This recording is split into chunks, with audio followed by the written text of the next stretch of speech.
It's Chris Avalon Unfiltered, bitch.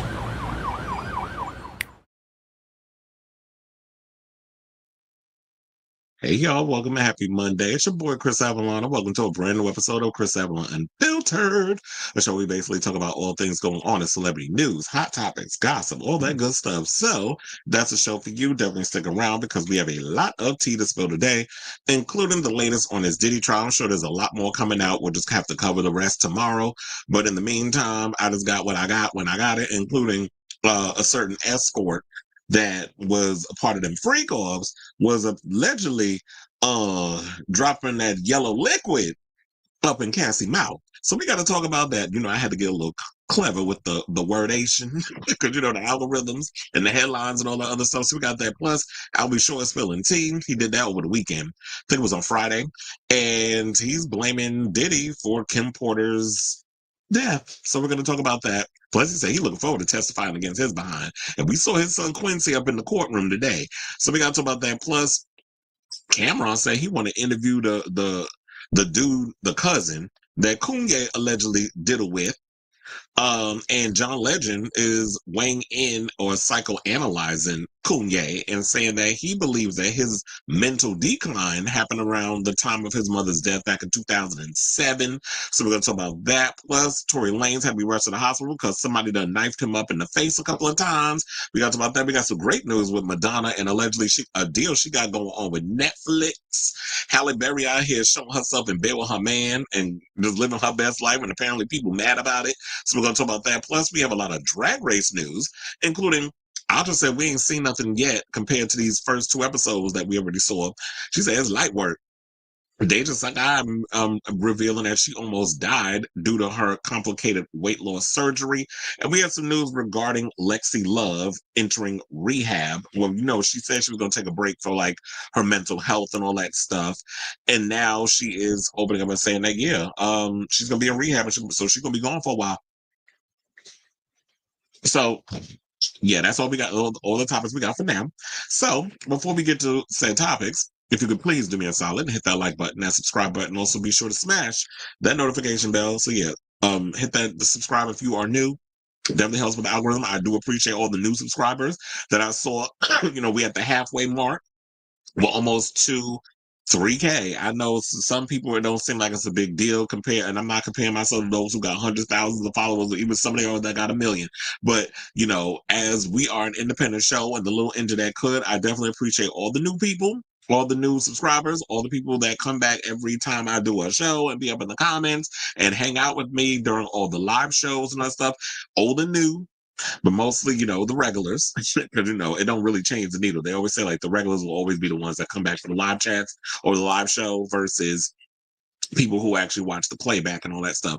And speaking of playback, I will be adding timestamps in the playback. So that way, for those of you who come in later on and watch the playback, then you could just go right to the topic instead of having to sit through all the banter that we do during the live chat.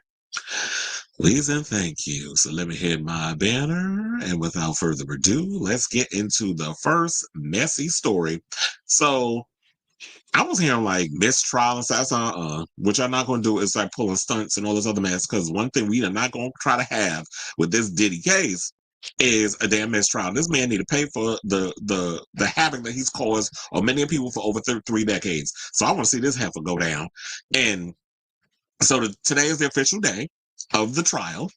And according to reports, that being Deadline, they said a key witness in Shawn Diddy Combs' upcoming trial, which, as I said, starts today, has reportedly gone AWOL, which could detrimentally impact the prosecutor's case. So yeah, opening statements actually begins today. They already picked the jurors. I did see something on the Daily Mail. I didn't look at it because I be feeling like y'all get on my damn nerves over there the way that y'all report things. I do feel like there's a high amount of bias when it comes to certain stories, particularly when it comes to people of color. Like y'all definitely give me y'all the British equivalent of like Page Six or the New York Times, which is very Republican. Not New York Times, the New York Post, which is very Republican leaning. So they basically said that hours before opening statements in his trial began, before a yet to be seated jury. And I forgot to mention, because I was sitting there talking about the Daily Mail. They was talking about that here's the people that's going to be on the jury. Like, how are y'all spilling things about who's on the jury? That's none of y'all business. Like, that's something in regards to the courts that's supposed to be kept secret. Why are y'all revealing that? I don't know. I didn't look at the thing, but that was what it said in the headline. And I'm sitting there like, you know what? If that was the case, I would file a lawsuit, because for y'all to be up in here revealing who's on the jury and stuff, that's not a place that y'all should be doing that. Like, report what's going on in the courtroom and what's happening with the opening arguments, all that good stuff. But you out here exposing these jurors. I feel like you leave it open for possible harassment, especially from those fans of Diddy that, these free puff wearers, the ones that's out here wearing these dumb shirts. I heard that the guy that wore that free puff shirt is actually a friend of Diddy's, but I'm sure with the incel crowd, it will definitely start a movement. So they said, as of Sunday night, which was yesterday, the U.S. Attorney's Office for the Southern District of New York has yet to reestablish contact with the key witness against the Bad Boy Records founder. Only a few weeks ago, and this is according to Deadline, so this is like legit. This is not from like some tabloid or whatever the case is. This is literally from like the trades. So only a few weeks ago, victim number 3, as she is called in the indictment against Combs, had pleaded to testify in the criminal trial that will likely see the plea deal, rejecting Grammy-winning defendant in prison for the rest of his life if found guilty. Shielded from having to give her real name, victim number 3, according to court filings, would have detailed for the court, the jury just how Diddy allegedly exploited her sexually. Now, embarrassingly nowhere to be found, the non-NYC-based victim number 3 may provide Combs' legal team with the tools to bring the case to a standstill, at least for now, expected before Judge Aaron Subramanian at around 8:30 a.m. Eastern Time to solidify the jury and hear an update on victim number 3 from the feds. The defense is planning to ask for a mistrial or seek a delay in the start of the trial. I'm like, first of all, we're not doing mistrials. Find out where the hell this victim is and need to come forward unless they've been threatened, unless somebody offered them money. So y'all need to figure out what's going on with that. Like, we're not doing a whole mistrial stunt queen type mess, because, I'm sure that Diddy's people are notorious for that, even though his billionaire status done went down since he was thrown in jail. So they said the desire for a postponement, on the other hand, has some strong legal legs. Now, contacted by Deadline earlier Sunday about the status of victim 3 and the possible outcomes if she doesn't testify, the SDNY declined to comment, according to a spokesperson. Law enforcement and sources say that they believe victim 3 has gone dark out of fears for her safety, but would not give any specifics. The defense did not respond to requests for comment, and I'm sitting there like, y'all sitting there worrying about safety, but if y'all actually was out here saying, yeah, he did this, this, and this, and this for me, then it's up to the jury to provide protection of some kind for this person.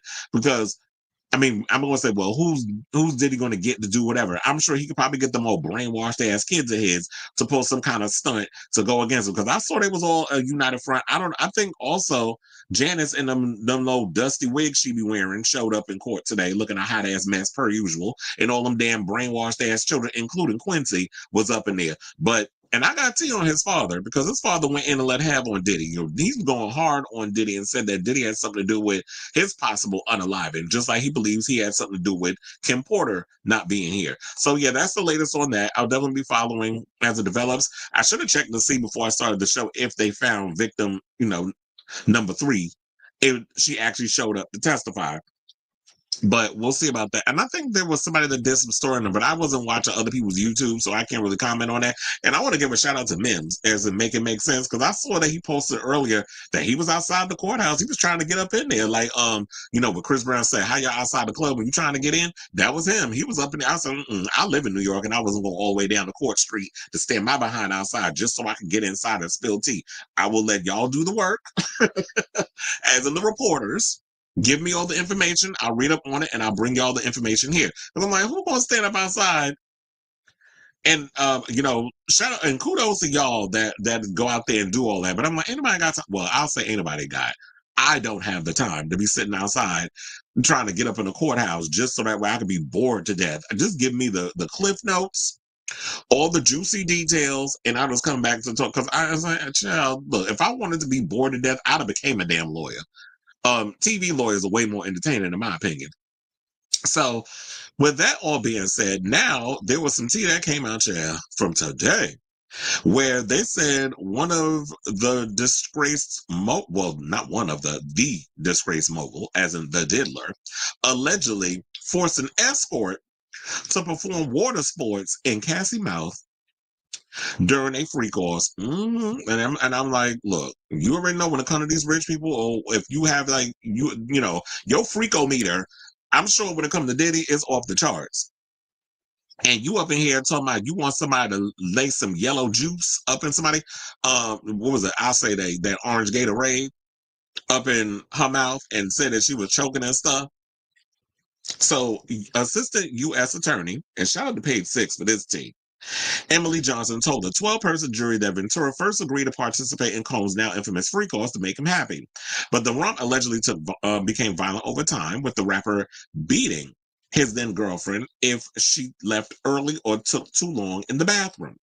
Now, during one particular incident, the diddler, who's 55, told a prostitute to get some of that orange Gatorade and pour it, from the tap, as in the penile tap, in Ventura's mouth, which led the Me and You singer, who's 38, by the way, to feel like she was choking.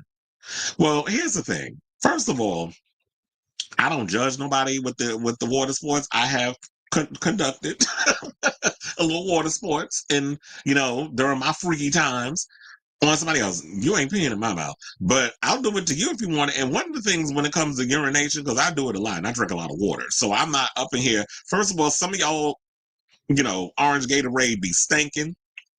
I don't know what the hell what's in y'all system or whatever the case is.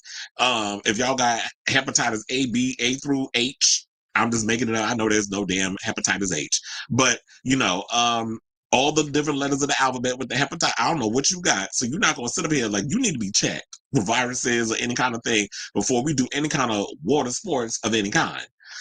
Because who knows when it comes to people, when I be some of y'all, I don't know what the hell be in y'all system, but they're just be stinking. And so you're not pouring that orange Gatorade from the tap in my mouth if you got some old situation going on up in your insides. But to each his own, because I'm not judging nobody's, level of freakiness. But not everybody can handle that. Like, there's some people say, this is why, Diddy, you need to start hanging out with more of the homosexuals, because you be trying to do this with the girls, but the gays, we got the water sports and we got that shit on tap, on lock. Like, that's our neck of the woods. That's our specialty, doing things of that nature. Look, sometimes some people will take like those, what do you call it? The little funnels. I've seen that too. They have the funnel like attached to the mouth. See, this is why we need to probably take, if Diddy wasn't so damn nasty and such a damn nuisance and didn't know how to be a fun snatcher when it came to the freak off stuff, because it seemed like you always try to push the limit with it. You could have brought your little black behind to the damn Folsom Street Fair and you be seeing all kinds of craziness going on up in there. But then again, you are a celebrity, so you couldn't be out there because then they probably spill your tea like some other celebrities who try to be incognito at certain parties of the sexual kind that have been exposed. I ain't gonna say who it is, but they're out there. Some of you rappers. Anyway, let's move on. Excuse me. So they said Combs also allegedly once threatened to destroy Ventura's career by releasing footage of her having relations with dozens of male escorts. So when people sit up and say, oh, you could have left, you could have did this, you could have did that at any point. First of all, she was in a relationship with Diddy. But it just seemed like to me that he was grooming her the entire time, especially with him being damn near 40 and she was like 19, 20. Your frontal lobe hasn't fully developed. You're young, you're wet behind the ears, you're naive, you're not really thinking straight. And the fact of this pretty girl who is a fledgling pop star, 106 in part, mess of a live performance notwithstanding, she thought that Diddy could probably help her with her career and all this other stuff. Her being in a relationship with him, she probably was thinking like, oh, it's going to be all good or whatever the case was. But of course, with him having years of experience and the fact that he's very manipulative and conniving, and we've all seen this about him over the years, he knew that he could manipulate this girl. So yeah, when you having these free clubs, you sitting there recording everything, probably, and I'm sure without a lot of people's permission, he's using that to hang over her head. And a lot of times when we think about it, especially if you're a person of color or if you're a person with the industry, it's always about secrets and trying to keep certain things under wraps and all this other stuff. So it's like, I always want people to try to put themselves in this situation or the shoes of the person so they can understand what was at stake here. So Diddy knew what he was doing.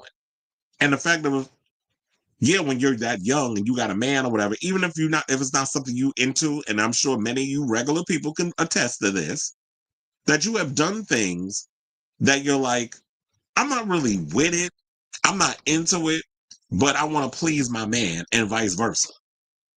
If it's a guy who's got a girlfriend or whatever the case is, you may not like doing certain things, but you want to please them because sometimes people feel, oh, if you don't give them what they want, they're going to go off and cheat. Even though with Diddy, he was never fully committed to anybody he was ever in a relationship with. And because he has money, access, and all the other stuff, he can do whatever the hell he wants, which hence the freak offs. But any regular person, I would just be like, yeah, we've all done things when we've been in relationships where we go and we will try to please the other person versus, even if we don't want to do it. So they try to say DV is not as trafficking. This is what Tenny Garagos told the jury, which consisted of 8 men and 4 women, as the Grammy winner sat in the courtroom wearing a white sweater. I also heard that he's been up in there reading the Bible too. So I said, okay, so now y'all up in there trying to do the whole Jonathan Majors thing. Because remember when Jonathan Majors put pause on that white girl? All of a sudden he was up in there in the courtroom with the Bible every damn day. Like, he was touched by an angel all of a sudden. It's funny how y'all all get touched by an angel when the shit hit the fan and y'all lives is on the line and you about to do some jail time. Even though Diddy's already doing jail time, but nevertheless, you know what I'm saying. All of a sudden, y'all find God when your lives is on the line, when you're about to spend the rest of your life in prison. I always find it hilarious in a way, or quite telling. But yeah, you ain't fooling nobody with that damn Bible. Oh, wait a minute. You ain't fooling me, I'll say. But for the most part, when it comes to everybody else, I've told you, there's some of y'all that's so damn in the cult of religion that they could rob you blind. They could do all kinds of stuff to you, manipulate, abuse, whatever. The minute they say God, Jesus, or use certain buzzwords that got to do with the church, y'all immediately fall in line. Like it's like literally y'all sleeper agents, quickly forgetting all the other stuff that this person's been doing. But somebody say God, Jesus, the Lord, prayer, certain words. I feel like I'm doing like this is some old espionage mess sinking to the floor, and all of a sudden y'all just like dissolve into mush and y'all fall in line. I am so glad that I got a sense and a brain where I can see through the BS. But nevertheless, let's move on. So now they said the opening statements, which see lawyers outline their case, including the facts and evidence they plan to present during the trial for the first time in front of the jury, was slightly delayed. The jury selection process, which began on May 5th during the first day of the trial, was postponed until early Monday after the feds and lawyers were unable to narrow the pool to 12 jurors and 6 alternates on Friday. Now, throughout the selection process, a series of questions were asked of potential jurors, including whether they were familiar with the list of celebrities, blah, blah, blah. You already know about all that. So, and then you already know, like, we had Kanye, who leaked the prison call he made with the Diddler. Then they also mentioned Kid Cudi, whose car was rumored to have blown up at the hands of the Diddler. And then we had Michael B. Jordan, who had a brief romance with Cassie, and how allegedly the Diddler threatened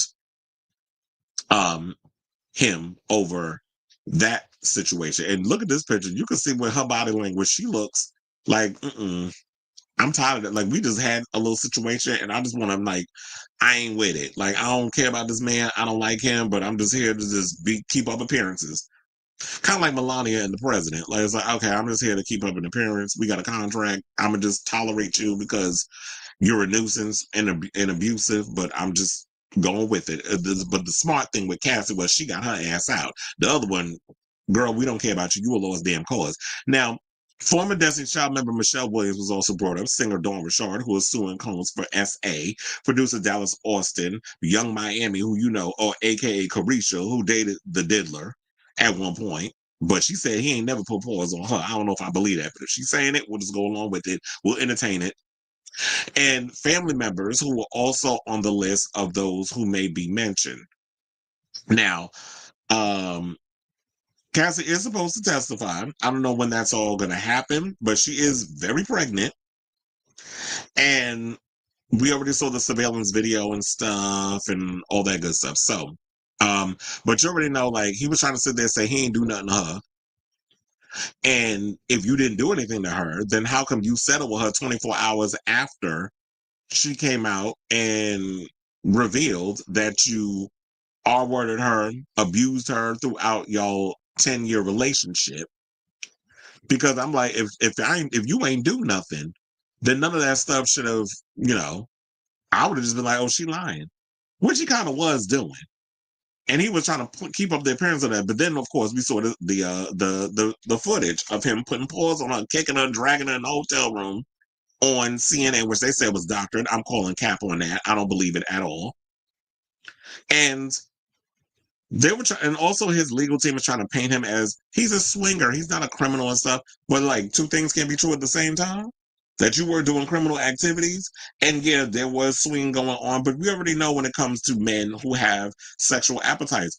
After a while, a lot of these celebrities, they get bored. When you got a lot of money, you got a lot of power, you got a lot of influence, you're going to see how far you could push the limit. And when you've already surpassed that limit, you're going to push it a little more to see what you can get away with. And when you have a whole lot of money, a whole lot of power, a whole lot of people that keep your secrets and cover your tracks and all that other stuff, you're going to continue to do. You give an inch, especially when it comes to a narcissist and a sociopath, you give them an inch, they're going to take a mile, and they're going to keep taking that mile until there's none left. And so I believe that, there's nothing wrong with being a swinger or you want to do drugs during your sexual acts. A lot of us do it. I've done drugs when I've had sex. Like, and I'm not trying to act like I'm innocent in anything, but I wasn't going around doing things to people without their consent. I wasn't beating on people. I wasn't R-wording people. I wasn't doing all the other things that comes with that, because not a lot of people can handle their recreational drugs or illegal drugs, because I'm sure it's not all recreational. When you're doing that tushy, when you're doing that booger sugar, when you're doing all that other stuff, it's like you got to be able to know how to handle your stuff. And to me, Diddy seemed like he was somebody who did not know how to handle a lot of stuff that he was doing. So yeah, that's all I think we have on that so far. I'm definitely going to keep abreast of the story as it develops, because I'm sure there's going to be a lot coming out. It's going to be a lot to cover. Earlier, I said I gagged because, since Diddy and this whole situation, I got to go to my page, because I was like, how many did I say? How many times did I cover this man? If my phone would actually stop acting a damn fool, I said 283 damn times I have covered Diddy. That's a lot, because when it comes down to covering him, it was like my website reminded me how many times that I put his name in the thing as I'm like, God damn, thank God for that, because I'm keeping track of all that mess. But yeah, so that's all I have for now. So I want to say, based on what I told y'all, and I did say I will keep y'all abreast of this stuff as it develops. What do you guys think of the latest on Diddy and the whole Watersports situation and stuff that's going on? And like I said, there's nothing wrong with being a little free. There's nothing wrong with doing that, as long as you're not forcing people to do something they don't want to do. But she was trying to please him, and if she didn't give him what he wanted, she was getting beat. He was doing things to her. He was threatening to expose some of her sexcapades. But then I'm thinking, if you were going to expose her, and I'm sure she wasn't thinking about that at the time, it's like when you have that guilt and that shame and stuff, you're not thinking clearly. Well, if you're going to expose me, then I'm going to expose your ass. Go ahead. I dare you. Me ain't no shame in my damn game. It's like, go ahead, expose it, but I'm going to expose your black ass too. So play with me if you want to. So let me know what you guys think of this story in the comments down below.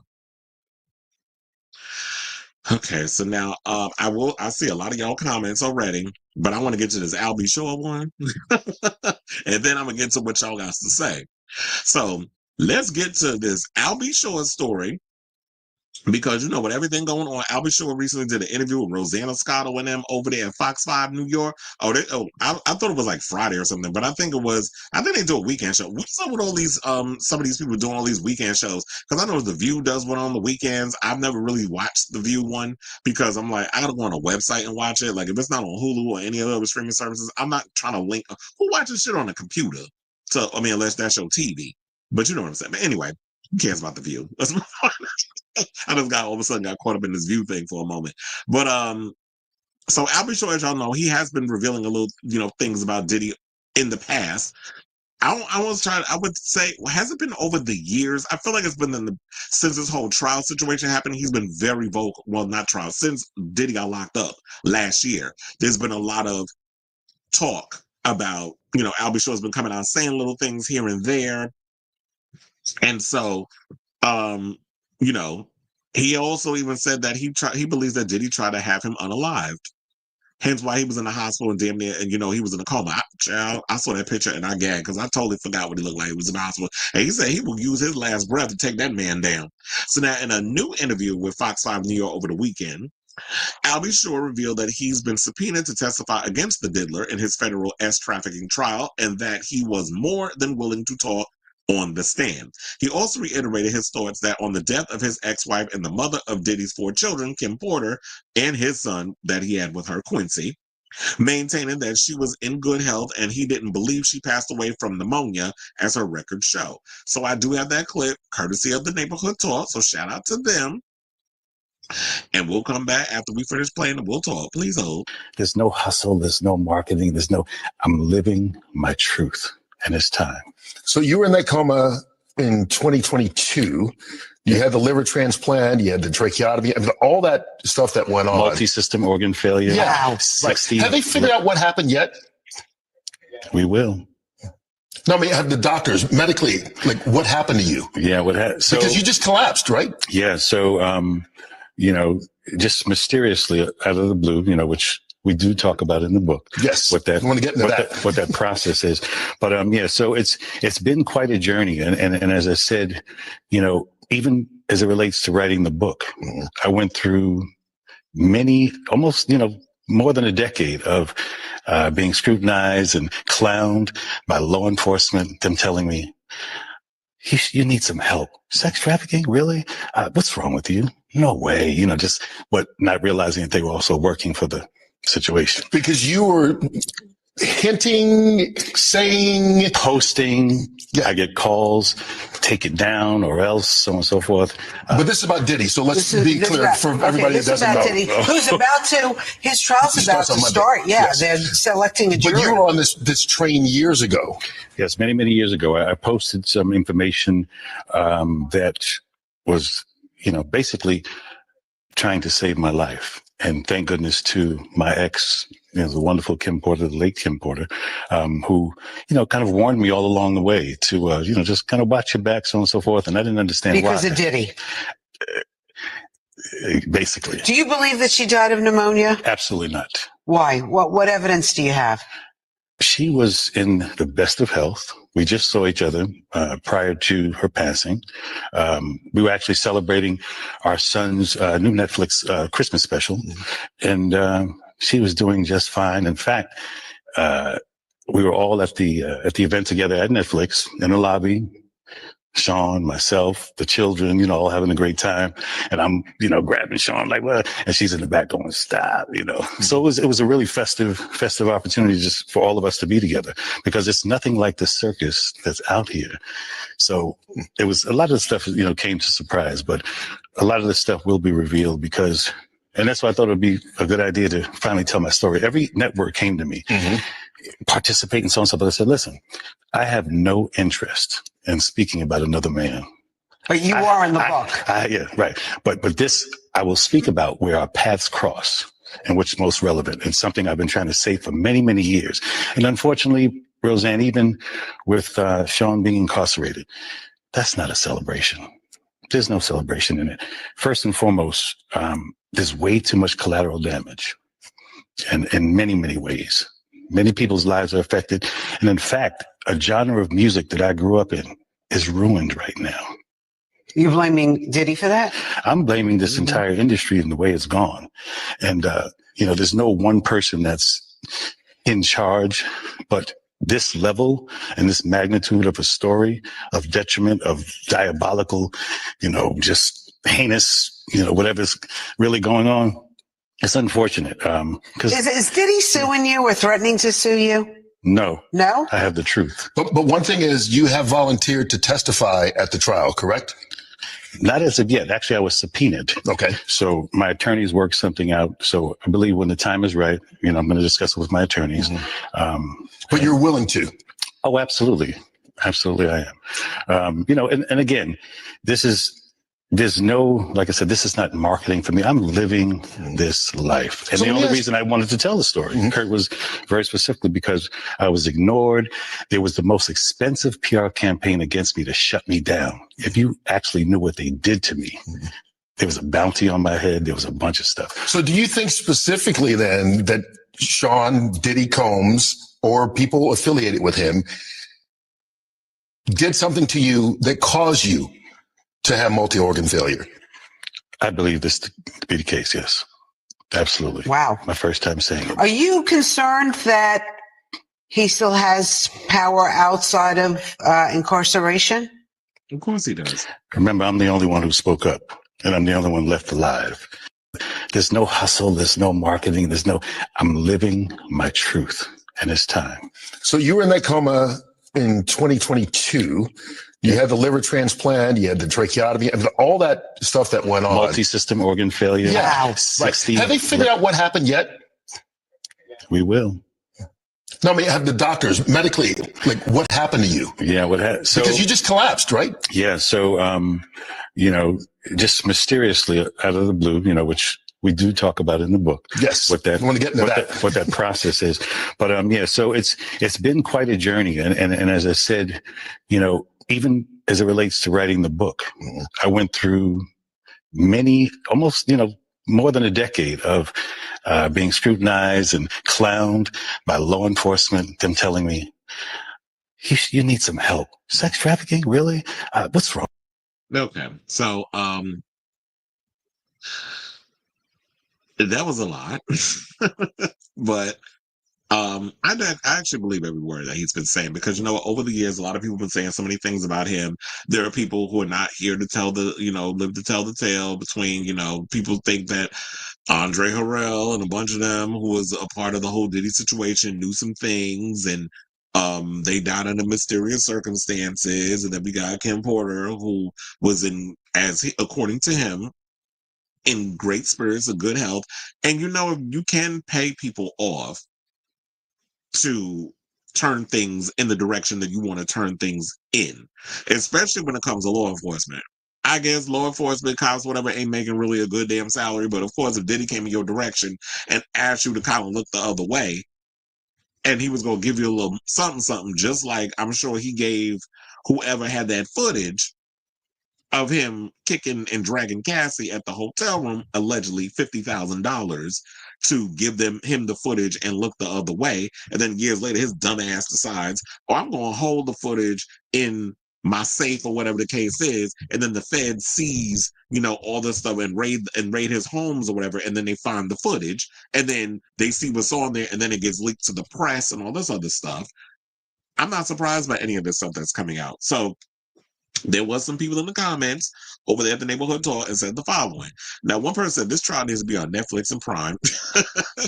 Can you imagine? I think a lot of people actually wanted this trial to be televised, but I'm like, I don't know, because I don't know if I can sit behind in front of the TV and just be watching all that all day. Like I said, I'd be bored. Another person, I mean, from the looks of it, anyone who came in contact with Diddy was either dead, was sick, or broke. Another person said he has always been an advocate for Kim. He's going to fight till the end. Another person said, so let me get this right. Puff successfully knocked everyone else off because he's wealthy and powerful. So did the money and power run low? I'll be sure why he survived. He survived. Child, I swear people are so damn slow. So for those of you who, like I said, are short but slow, there's a picture of Al B. Shore in the hospital where he was put in the coma because of the liver failure or other stuff. The reason why he's alive is because he fought to stay alive, you dumbass. Like, I don't understand what the hell is wrong with people where it's like, y'all ask the dumbest of questions and don't actually think before y'all hit send on stuff. So let me see if somebody responded to they dumb behind. Oh, somebody said, God bless you, brother. And they said, no, brother, do research. He's been saying this for years. Another person said, Al need mental help. Okay, so they said it's no way he could do all that. It just also goes to show that when y'all come from a place of being broke or not understanding how people with money and power, how far their power reaches, as long as you have the money to get you the access to things, Stop thinking like, y'all living paycheck to paycheck, and actually put yourselves in the mindset of someone who is, extremely successful. Even though he's not a billionaire now, back then when he was able to do the things that he was doing pre-prison, Diddy is a billionaire. Diddy's been in this business for 30 years. I think probably more than that, but we'll stick with 30 years. He's been doing this for 3 decades. So when you are in the mix of, he was going beyond just hood booger shit. He was hobnobbing with white folks as well. So when you get access to things that many of you all dream of, I think it's hard for people to compute in that way where they think like, oh, there's no way he could have did all that. Really? Because it is very possible that someone like Diddy could do the things that he was able to do. And when you've been doing this as long as I have, I don't put nothing past nobody when it comes to how far their power and their influence reaches. When you have, like I said, when you have the money, when you have the resources, when you have all those things, you can make anything happen at your disposal. Now, when you no longer have that power, is why all of a sudden everybody's talking. That's usually how it goes. People don't talk when you at the height of your shit. Because when you do talk at the height, they can make you disappear. They can ruin your career. They can do all kinds of things. So Google is your friend, and I keep saying this to people. Stop just putting stuff on. There's no way you could have did all that. I'm not buying it. Really? Because there's way more people who have done way worse things. But it's like, just say that. You can't say there's no way that they couldn't have done it. Just say you don't want to believe it. I wish we would just try to rephrase things when it's basically, this is your thought process. Don't sit up here and try to generalize and try to make it seem like, oh, well, I can't believe that he would do something like that. It is very possible. Like I said, when you got money and power and all this other stuff, look at what's happening with the current administration and our president and all these other oligarchs that's running things now, especially when they funnel a lot of money in your campaign. When you have that kind of money, power, influence, you could do whatever the hell you want and nobody says anything to you. You can file your little court papers. You could do the whole, whatever. But for the most part, excuse me, when you, like I said, when you have the money, power, influence, you can do whatever you want. I'm tired of repeating that part, but sometimes you got to keep repeating things so that way it can be embedded in your brain. Because, apparently, common sense isn't so common. So, and then they said the man left his child for Diddy to raise, wasn't with Kim when she died. Please go rest and all. So people are not believing everything. And it's like, that's, your prerogative. You don't want to believe it. But I also feel like you don't understand Al B. Shore's situation with his son and Kim Porter. So I don't think anybody could speak on why Diddy was raising his son, whereas Quincy still got his father last name. It still say Quincy Brown. Don't say no damn Quincy Combs. So at the end of the day, regardless of how his situation is, and Quincy has the relationship they have with his father, when they see each other, they dap each other up, they taking pictures, whatever the case is. I don't know the status of their relationship, but as long as whatever it is they have, that's between them. I guess I'll just say that. But we can't sit up in here and question their level of a relationship because we don't know unless they come out and say it. But it seemed like for now, Al does have a good rapport with his son, even though we do see Quincy going in solidarity with the family up to the courthouse. And I guess at the end of the day, you got to put on a united front. So I don't know. I know that's going to be weird when, he's sitting in the back of the court and then Al get up on that damn stage. I mean, get up on the stage. I mean, it is going to be theatrical when all this stuff is going down, right? So when he gets up there and he has to put his hand on that Bible and he has to go under oath and testify against the diddler. And if you're going to be in that room and you grown and you want to hear all that stuff, you're going to have to be ready to hear what, is going on between, your father and all that stuff. I was like, yeah, maybe I should pull this picture up. So you see Al with his son, because you can't deny that they related. He's so cute.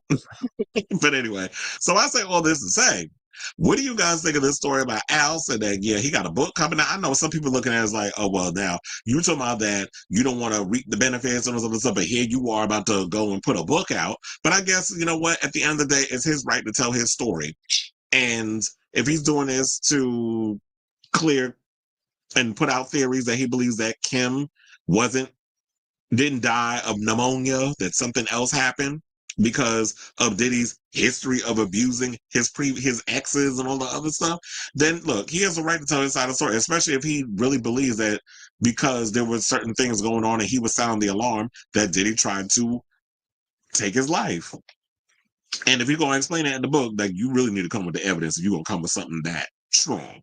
And he'll probably mention that. I'm wondering if he'll mention that in the courtroom. So yeah, let me know what you guys think of this story in the comments down below.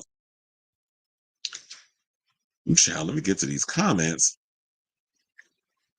Because I know I had y'all straggling for the longest. And if though on Charlie's Party for You being deemed the song of the summer 5 years after its initial release, why are they coming up so late with these songs? It's like, oh, now it's a song of summer. Why? Because is it because, like I said the other day, that Naomi Campbell was like, where's the song of the summer? Like, summer is right around the corner, literally next month.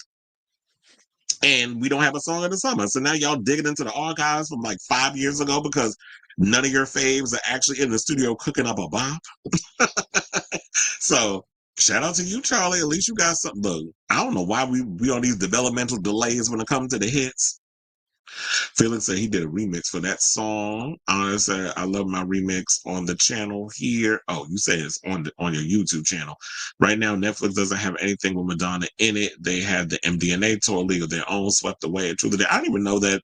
I guess I wasn't paying attention, but I didn't even know. And Netflix was really doing a whole lot of Madonna stuff, like putting it all on the Netflix. Because I don't really get those alerts. I guess because on Netflix, I usually watch their bad action movies, or I'm watching a lot of their shows. Speaking of Charlie, I heard that she is supposed to be a guest judge on this episode of All Stars 10, but canceled because of tour scheduling. Ew. I'd have been like, yeah, because we need her up in there. And then I saw, like, they don't understand why people was mad over, while Phoenix was all upset over what Ice Spice said about her on the show. She was just like, oh, you seem like you was being a little shy, whatever. And it does seem like, you want to know something? While I did cackle at what Phoenix said about her on social media, and I'm sitting there looking at it like, oh, the neighborhood tour, it must be a real slow news day over there that they're talking about RuPaul's Drag Race and Ice Spice getting read by Phoenix. Y'all don't never talk about Drag Race. And when y'all do talk about gay stuff, you always got the homophobes in the comments. So I don't like when the neighborhood tour, even though they got a homosexual that runs it, that Shade Room, all of those, I don't like when the black blogs be talking about us gay people. It's like, no, I don't need y'all talking about us, because I mean, y'all coming in with your homophobia and transphobia, I'll be in the comments ready to cuss all of y'all out and then block you bitches so I don't have to hear what y'all got to say. Because I'll be like, go argue with your mammy. I don't want to hear it. But for the most part, I just hate when they be talking about stuff. But to me, it's just like, okay, because y'all got to keep that algorithm going. Y'all got to keep feeding that beast over there on Instagram because y'all don't have an actual website. So y'all have to continue to feed the beast so that way you can get those numbers up in the comments and all that. So y'all just going to talk about everything. I was like, damn. But whatever. That's my overall thoughts on that. But yeah, I would have liked Charlie to be there. I didn't understand why she was there. She didn't feel like she was fitting with the show, but I don't think, like, even though like I said, I did cackle, I don't think that what Ice Spice said was bad, because I do feel like Phoenix resorted back to her season, which was, yeah, you're this girl that everybody knows, like she did her Madonna impersonations. Or was that Venus Delight? I don't know. Y'all all be looking like Nash. Look like, child, somebody said, and I can't even unsee it. Somebody said that Phoenix and Trinity the Tuck must share the same surgeon because they kind of look alike. And I'm like, you want to know something? Y'all are absolutely right, because Trinity the Tuck do look like kind of like Phoenix. Like, y'all look like a blowfish at this point. All that shit y'all be putting in y'all damn face. So I wasn't mad at that. But yeah, I don't think like Phoenix should have got all that upset. I just think like she just wanted to go in on it. But yeah, I just feel like she resorted back to her season again, which was, you are well known within the world of drag and you've done a lot in the whole drag community. Excuse me, but when y'all do Drag Race, y'all just be mid. Y'all don't be really bringing it like it needs to be brought. No, DeJa been talking a lot, because we got a DeJa story later on where she was revealing some tea. I think Diddy is involved. Child, I've been saying it over the years. If Cassie didn't get away from her, she probably, absolutely. Nev Campbell has been cast as Polaris and signed a huge MCU contract deal worth $350 million, 8 movies and 2 TV shows. Where'd this come from? And you said the deal has to be done in 15 years, or she can take Marvel to court. Hold on, is this breaking news?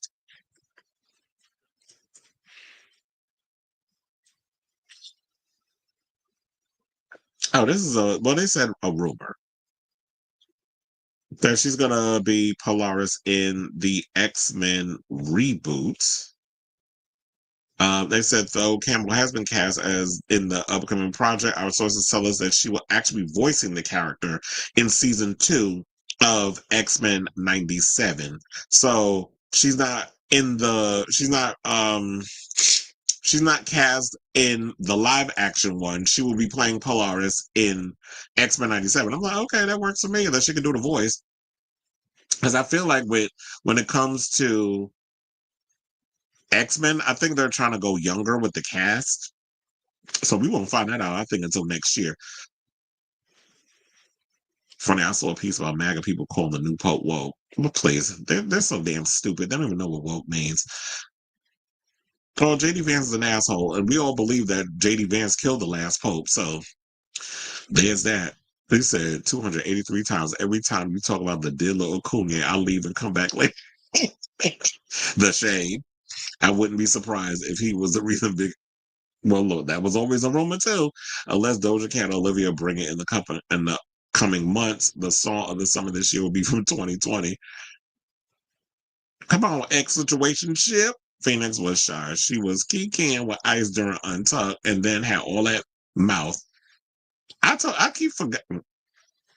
I keep forgetting to watch Untucked. I don't know why. It was like we talked about Untucked on the show, and then I totally forgot. I think it's because I was so busy this weekend. Last night I came home and I was like, well, I was hanging out. I was outside. Y'all probably saw my video of me in the yard on the deck with my dogs and all the other stuff. I did post that on my Facebook. I should probably post it on my TikTok and Instagram and stuff as well. But anyway, so I was hanging out and I was just like having a good old time by the fireplace with my wine and all the other stuff. And then, by the time I got in the house, I think it's because I was out all day yesterday because, yeah, I was working the Mets game, which they won. So shout out to them. I think it was 6-2.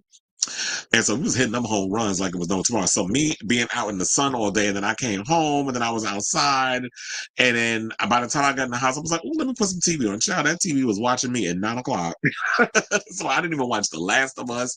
And I've been avoiding spoilers because I heard there was something that happened at the end of yesterday's episode, and I already heard about. Speaking of, well, y'all talking about the incels and all the other stuff with the woke and all the other crap.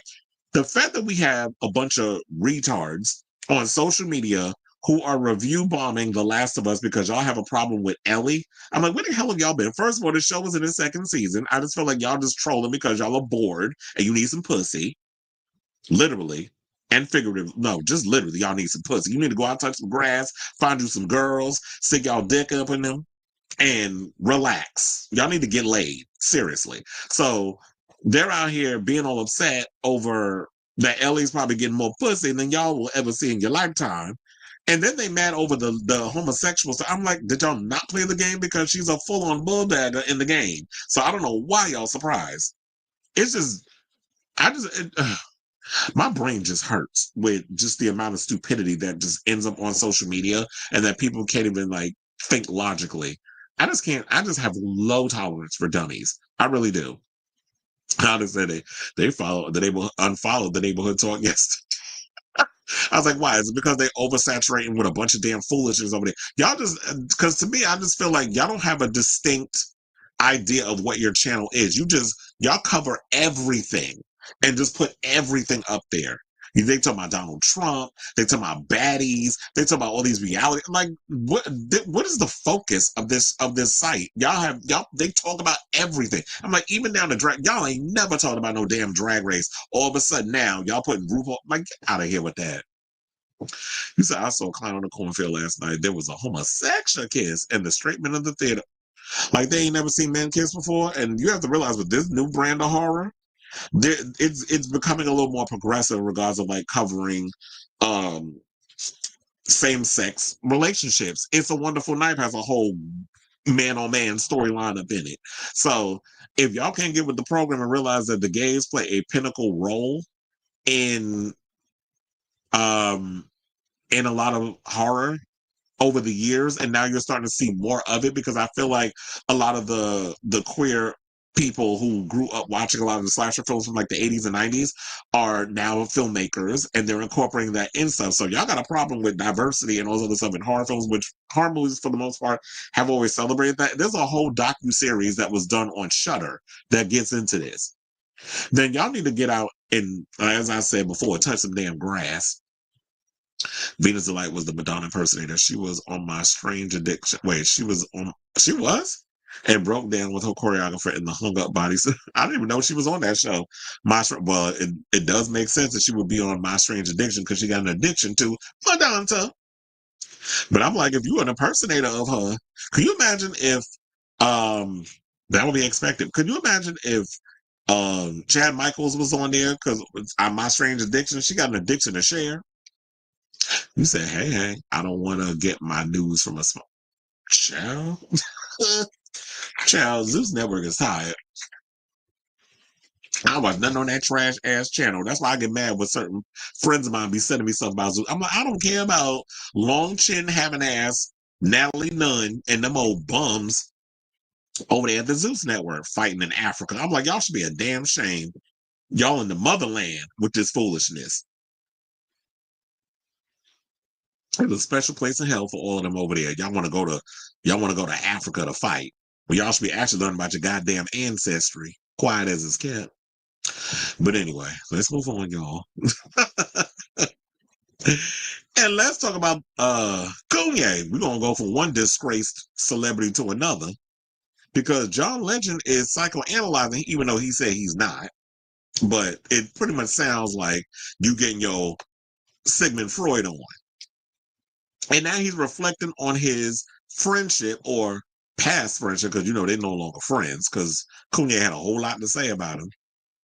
And he's basically weighing in on his ever-changing, controversial opinions.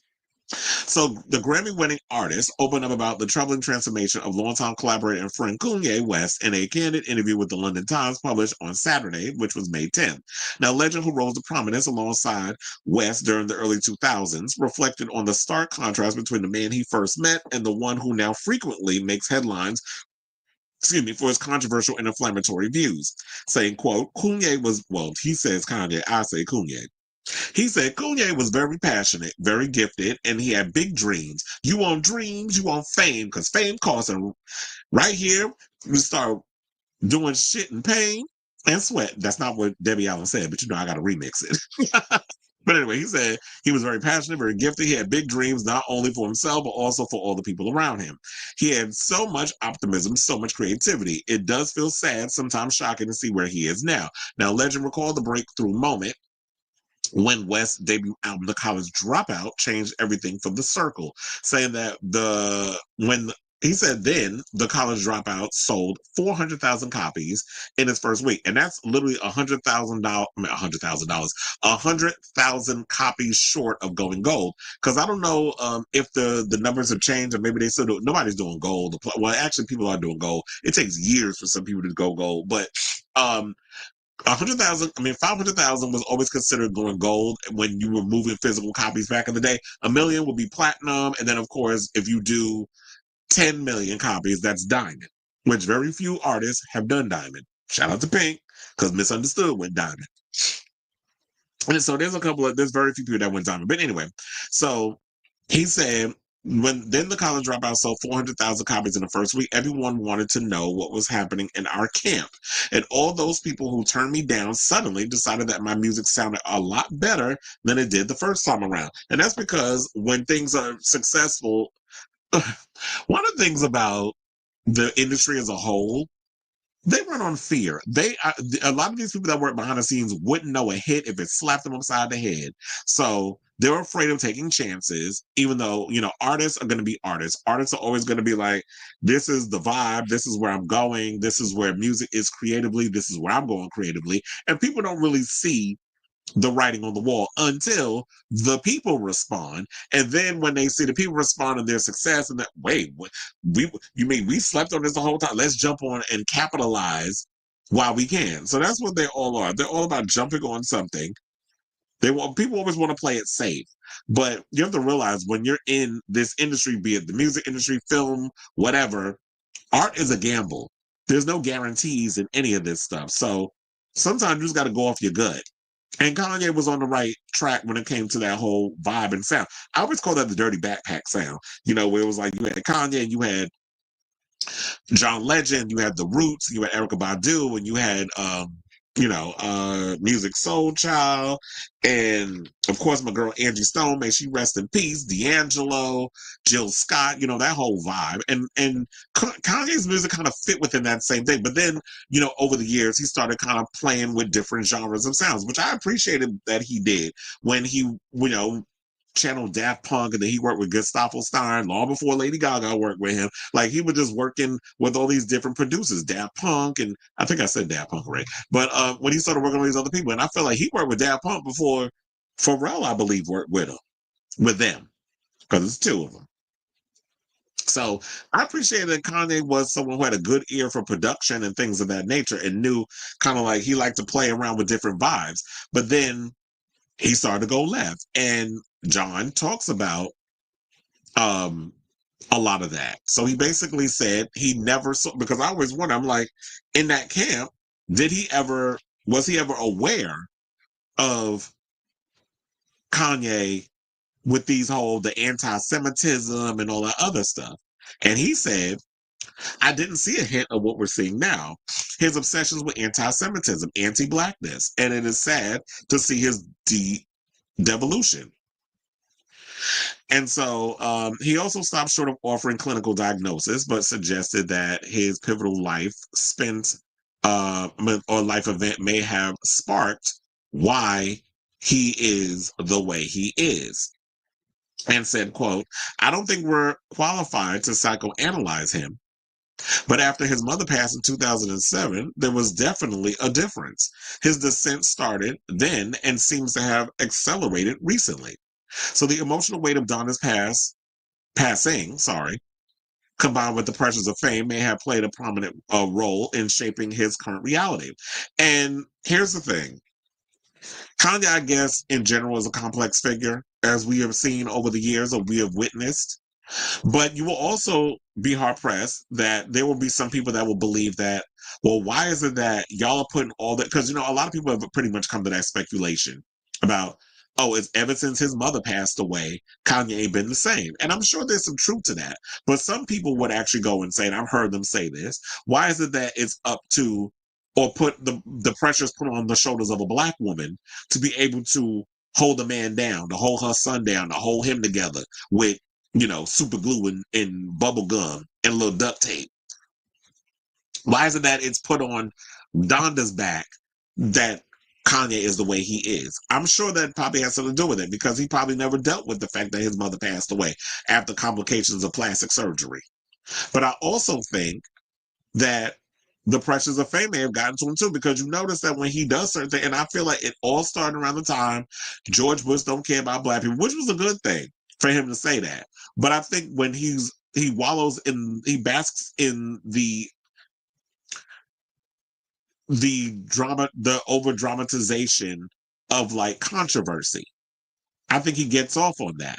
So getting up on the stage of the VMAs and interrupting, why he's blaming it on the alcohol, sitting with that old bald-headed cubicle, or bald-headed Q-tip, I should say, not cubicle.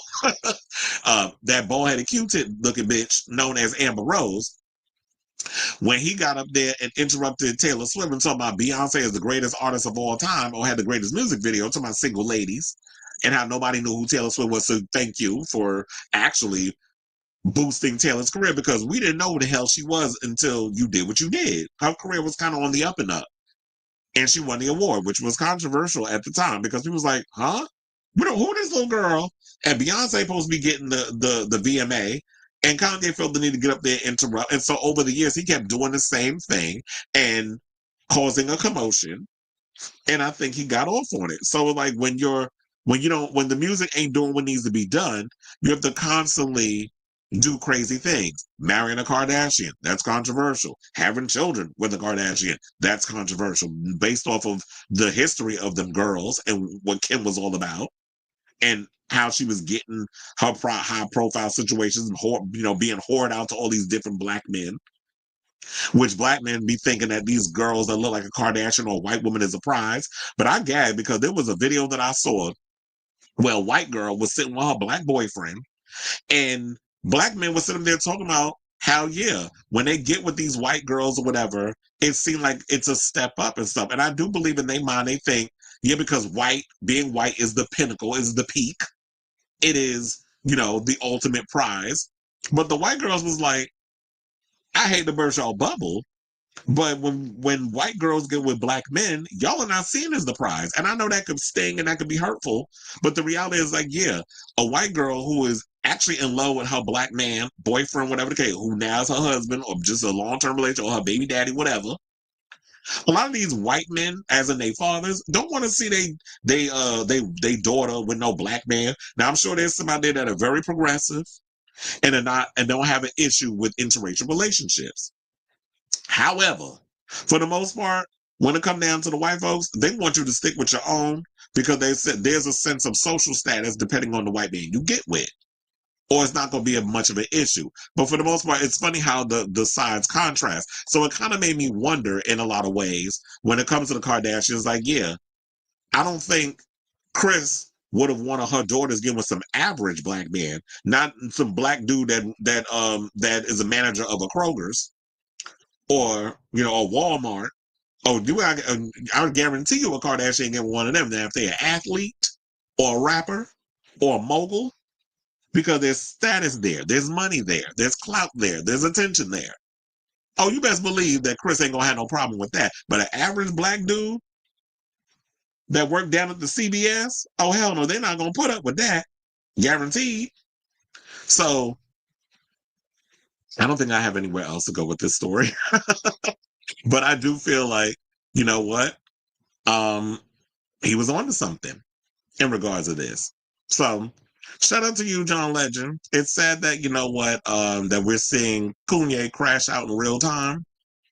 And that I wish he would get the help that he needs, but I don't think he's interested. I just think he likes, with all this controversial, I think he likes channeling, being the hip hop equivalent to Uncle Ruckus. I think he gets off on all of that. He thinks it gives him attention. I don't know the who, but and I still don't understand people within the black community who still gives excuses to him with this. Like, he's literally throwing y'all under the bus, saying y'all ain't ish. He don't care about y'all. We go from George Bush don't care about black people to literally wearing Klansman robes in a hood and basically saying slavery is a choice. Y'all don't have no problem with that. But I do find it funny that there are some black people that have decided to cancel Kanye for insinuating that he might be a homosexual, which a friend of mine actually said, I would not be surprised if that's the next thing he tried to come out with, say he gay.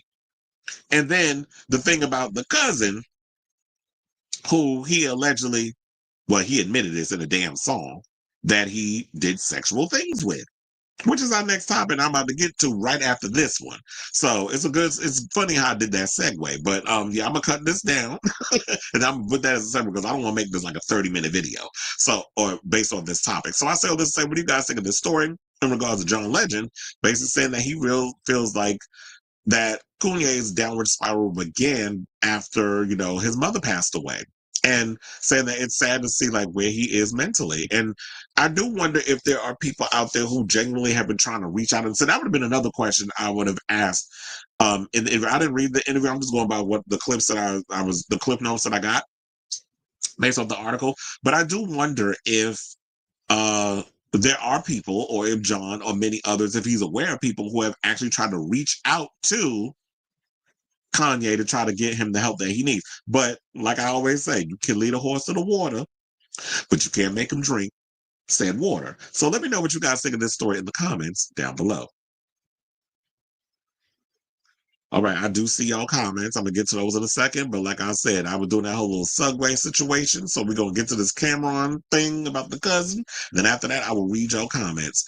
So speaking of Kanye and the incest with the cousin, let's get into this topic because Cameron recently did an interview. I do have the clip and we're going to play it. Cameron basically, after Kanye made the confession, which we was all shocked over this, about an alleged incestuous relationship with his cousin when they was kids. Cameron basically said that he want to track down the unnamed relative and wants to do an interview on his Talk with Flea show. So on the latest episode of his podcast, he stressed that he doesn't have a problem with the artist formerly known as Kanye West. Now I think he damn Prince, but he does want to have a chat with the cousin. So I do have the clip. Let's go over to the YouTube. Hopefully it won't be no stupid ad because you know already know I'm not paying no 80 something, 90 something dollars for damn YouTube just so I don't get no damn ad interruptions. So hopefully we do, because I already pay enough for a lot of these damn these old streaming things. So we're gonna play this clip. We're gonna come back, we're gonna talk. Please hold. All right. Well put. What's up with Kanye? Yeah, I seen something. I ain't speak to you about it since. You maybe talked about it on the show or whatever. But what's going on with that? I don't know. I don't really have a problem with Kanye. To be honest with you, I don't know where it stemmed from. What happened? Like, oh yeah, I guess he put out that's what happened. Now I think about it. He put out a record and saying he had sex with his cousin, and like I said, I knew Kanye for 20 plus years now.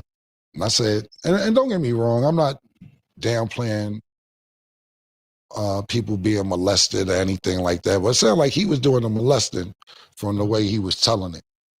And we talked about it. And I guess when I talk,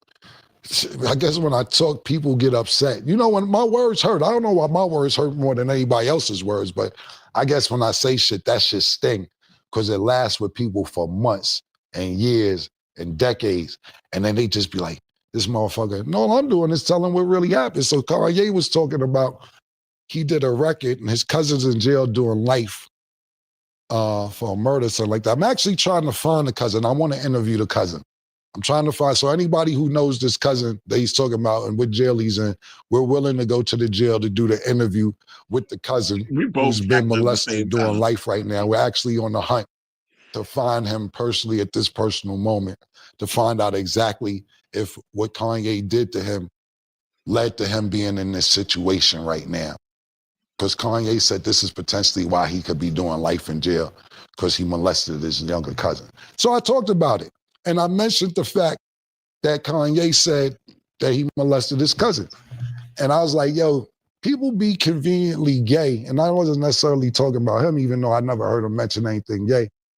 Because it's in style, it seems like, with certain people. And I'm not saying that people who ain't gay. First of all, let's be clear with me. If you gay, I like the fact that you admit that you're gay. I don't like people that's in the closet and don't say they gay and they act like they straight. Just look, we're 2025, you gay, nigga. It's all good. If you like sucking dick on your personal time, that's what you like to do. Not personal dick. I can't get mad at that. That's what you like to do. Just don't hide it. Don't be around secretly with niggas and you want to suck dick and niggas ain't on that. Niggas want something else. Just tell niggas that. So after we play basketball or we do business, niggas go enjoy your evening. We going to enjoy ours. You know what I'm saying? So I was saying I never heard him say no gay shit. So when he said it, I mentioned it. Then he went off on me. Cam, his shit was kind of confusing because he said some shit like, it was niggas like Cam, the reason I didn't want to put the song out. By the way, Cam, you're a god, but... Okay, so I feel like it's about to go into a damn, what you call it? So I'm not even going... It's about to go into a commercial? Was it? Hold on. I was like, this internet better not go out. Anyway. So, yeah, basically he was saying that. And I always find it funny that some people get mad when it's like, yeah, how'd you get mad at me when we just basically projecting what you put out there? You the one that said it. You the one that made a whole damn song about it because you want attention. You want the publicity or whatever the case is. And then when somebody come out and respond to the situation, why'd you get mad? And I do feel like that because some people, I could definitely relate to what Cameron told me because sometimes when it comes to my delivery and saying certain things, people get mad over that too. I was like, what you getting getting mad for? You the one that said it, that put it out there. I'm just delivering it the way I'm delivering it. Now, sometimes I know my delivery could be a little aggressive. It could be a little bit harsh, but I can't help the way I talk. I just talk the way I talk. And I'm just saying whatever's in the situation. And me, I already know I come unfiltered. Hence why we call the show Chris Avalon Unfiltered. So I'm not trying to sit up here and sugarcoat and do all this other stuff. But if you coming out here and you saying some stuff, if I was Cameron, and it's no hard feelings. If it's an opportunity for me to go down to the prison, and we cool regardless, but if I want to go down to the prison, interview the cousin, you the one that opened up this can of worms. You the one that put this tea out there. So why you get mad at me for wanting to interview the person? Because they be thinking like, oh, we supposed to be boys and all this other stuff. But I'm like, look, this is called show business. This is not show friends. So I know it might be hurtful in some situations with a lot of people, but for me, Kanye always been wishy-washy on what he considers friendship and loyalty anyway, so I wouldn't trust that man as far as I could throw his behind. So, he went on to also say, because I don't remember if he said this in the thing, but he said, you can have 2.7 billion in the bank, which I think you don't got. Definitely no, you don't got, but you can say you got it. I don't care if if you had 2 trillion. You not happy, ninja. I'd rather have $2 and be happy than have 20 billion and be unhappy. You are miserable. You look miserable. I ain't seen ninjas smile in 15 years. Certain ninjas, Kanye don't look happy. He also said that seeing how miserable Ye looks led him to the conclusion that all money in the world can't make you happy. After all that happened, he came out and said he gay a week later. Conveniently gay, that's what I called it, and got mad at me. So that's what happened. So yeah, he's like, yeah, it feels like you just all of a sudden, you trying to find things. And this is why I said in the previous video, it just seemed like to me, Kanye gets off on the thing that gets his, because clearly it ain't Bianca pussy. The thing I think that gives Kanye dick hard is the fact that it's the controversy, the drama, the fact that he's trending on social media. That is what gets his taint, T-A-I-N-T. I think that's what gets his taint puckering, is the fact that the drama, the controversy, the fact that people talk about him, the fact that that name is trending on Twitter, that is what gets him off. So we got the anti-Semitic remarks. We got the wearing the Klan's robe in the hood, like he damn near could have been an extra in that damn scene when Remick went and bit them 2 white people in freaking sinners. He could have been an extra for them, being a slave up in that damn household or something or another. So you doing all of this, and then you get mad at Piers Morgan, which we talked about the other day. You get mad at Piers Morgan because he got your followers wrong. Or so, like, who gives a damn? This is all you care about, like this shallow buffoonery? You sit up there worried about because people got your followers wrong? Like, this man is a mental. And then recently I heard he sent out a cease and desist or something or another towards Kim because he's talking about he can't see his kids. I'm sure nobody put a gun in your damn head and said you couldn't see north, south, east, or west. There's a way you can get up there and see them kids. But you out here pulling stunts and shows and getting on social media, crashing out in real time, trying to get sympathy from us. But you're supposed to be this trillionaire, this billionaire, and all this other stuff, which I don't believe. Because real people with a whole lot of money don't need to get on social media and brag about it. Or real men who aren't insecure don't need to get on social media and get mad at a reporter or interviewer on their YouTube channel because they didn't get the accurate amount of people that follow your ass on social media. Like, who cares? So I'm with Cameron on this. This was funny. So, but yeah, they said that in 2022, he lost his billionaire status when he made a series of anti-Semitic remarks that led to Adidas dropping its association with him. Now, earlier this year, he claimed his net worth was $2.77 billion. Forbes, meanwhile, estimated his net worth to be somewhere closer to $400 million as of February 2025. So where that 2.77 billion come from? And knowing him, he'll probably get mad at Forbes for saying what they're saying. But I'm like, it's Forbes. Numbers, the one thing I love about numbers is that you may be able to lie, sir, but numbers, they don't. So I'll say all this to say. What do y'all think of this story? Did y'all actually see that interview? Definitely go and check that interview out on YouTube if you can. That is Cameron's Talk with Flea podcast, which definitely that little clip was a cackle. And the one thing about Cameron is funny, and I do agree with him with the whole situation. Like, yeah, if you're gonna be a homosexual, be a homosexual. Don't be up here sitting there trying to act like you straight and you like pussy, but low key, y'all be the ones sliding up in my DMs somebody you want to eat my behind, or you want me to eat your butt, or you basically your legs get up to Jesus. You know, you throw them legs up to Jesus. Low key, but you be trying to act like that you this old pussy hound, but you really a cock hound. Just admit it. Nobody's gonna put a gun in your like. Look, we in 2025, and people still out here running around shaming people for being a homosexual. That you need Jesus. So let me know what you guys think of this story in the comments down below, because you know the homos ain't going nowhere. They ain't going nowhere. They're gonna be hoes for life. Onyx, that was Carlton with her from Blonde Ambition and the Girly Show. I don't think we're qualified to psychoanalyze and perceive. Okay, that's what I said. A lot of people like to think of themselves as psychologists. Okay. And you know what? I'm a psychologist. I don't have my degree, but I just use my, my critical thinking skills. He damn sure is. I saw an old clip of the Kardashians before Bruce transition. No, that bitch still Bruce, where Kendall was showing Chris modeling photos when she was 14. And Chris was like, I can make some calls. He said, I'm sorry, but Kanye's discography is legendary. It's sane as fuck and not Miss Legend. Well, look, the one thing we do like, not Miss Legend, but nobody is taking away the fact that, yes, Kanye is very talented. I like a lot of his earlier music, but he's a mess. As if hip hop was how many times have I been saying that over the years? All the closet cases that's up in this business, 90% of these rappers run around here a bunch of faggots. Trust and believe. Do they not realize not every rapper is straight? Apparently they don't. And a lot of them is in the closet. I mean, the stories I can tell y'all, the Cousin song do be out of narcissists love it, sure do, and they gonna keep craving it. It's kind of like, with that's why you think him and Trump was hanging out, like they got so much in common. Such kind of Gemini energy. Child, I couldn't, because you Geminis made me want to jump off a damn cliff.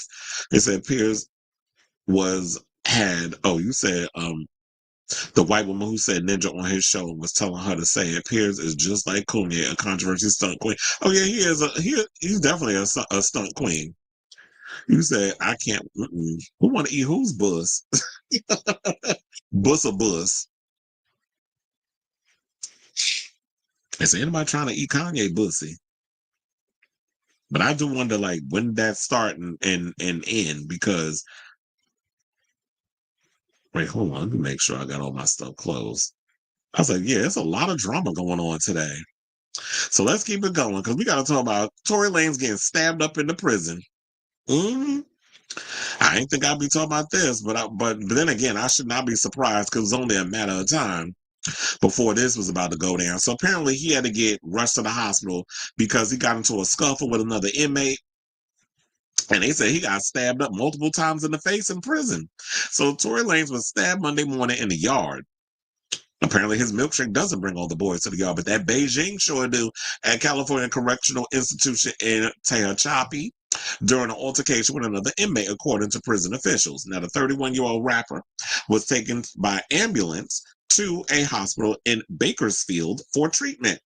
His injuries were described as non-life threatening. Well, child, you stab somebody that luckily ain't stabbed you in the damn brain, but he stabbed in the cheek. Now, the motive behind the attack remains unclear, and the identity of the other inmate involved has not been released. The California Department of Corrections and Rehabilitation is investigating the incident. Now, Lanez is currently, as y'all know, serving a decade-year-long sentence without the possibility of parole after being convicted in 2022 of 3 felony charges tied to the 2020 pow-powing of Megan Thee Stallion. Well, he shot her up in the damn foot like she was Della Reese in Harlem Nights.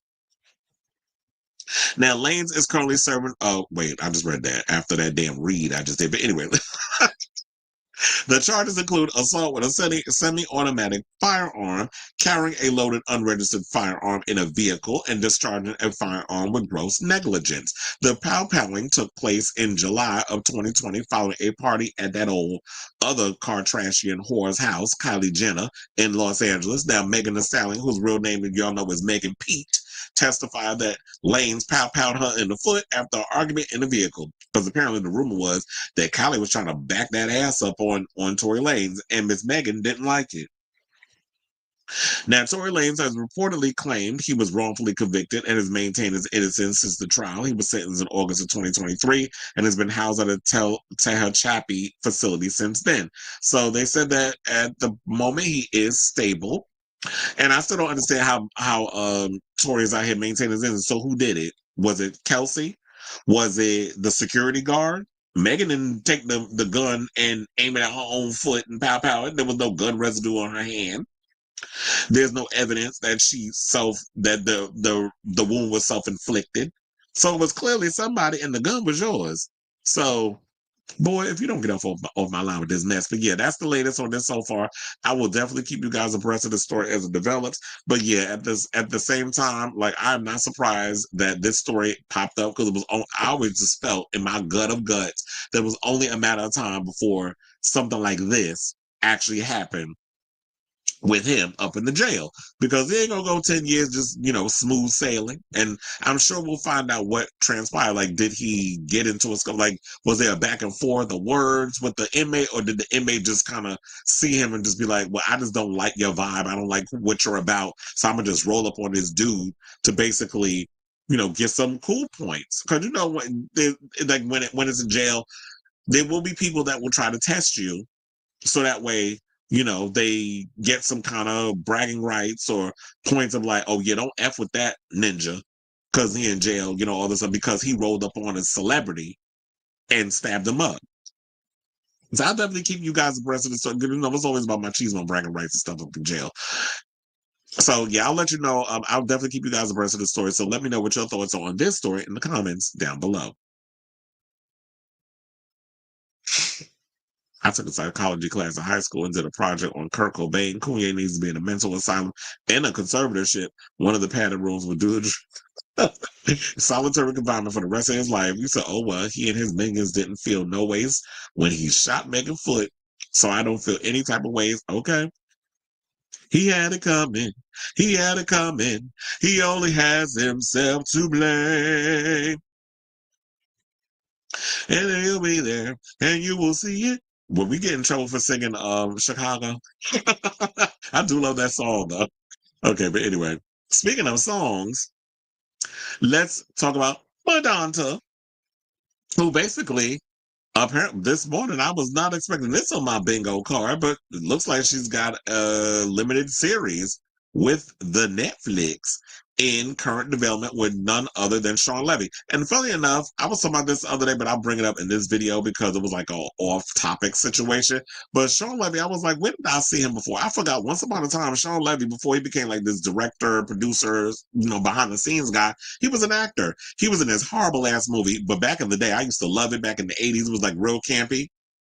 There was this horror movie that came out called The Kiss with Joanna Pacula. He was in it. He played Joanna Pacula's niece's boyfriend. And he was like the kid that had the ponytail and worked at the mall. And then he had discovered some stuff about the aunt, Felice, I think was her name.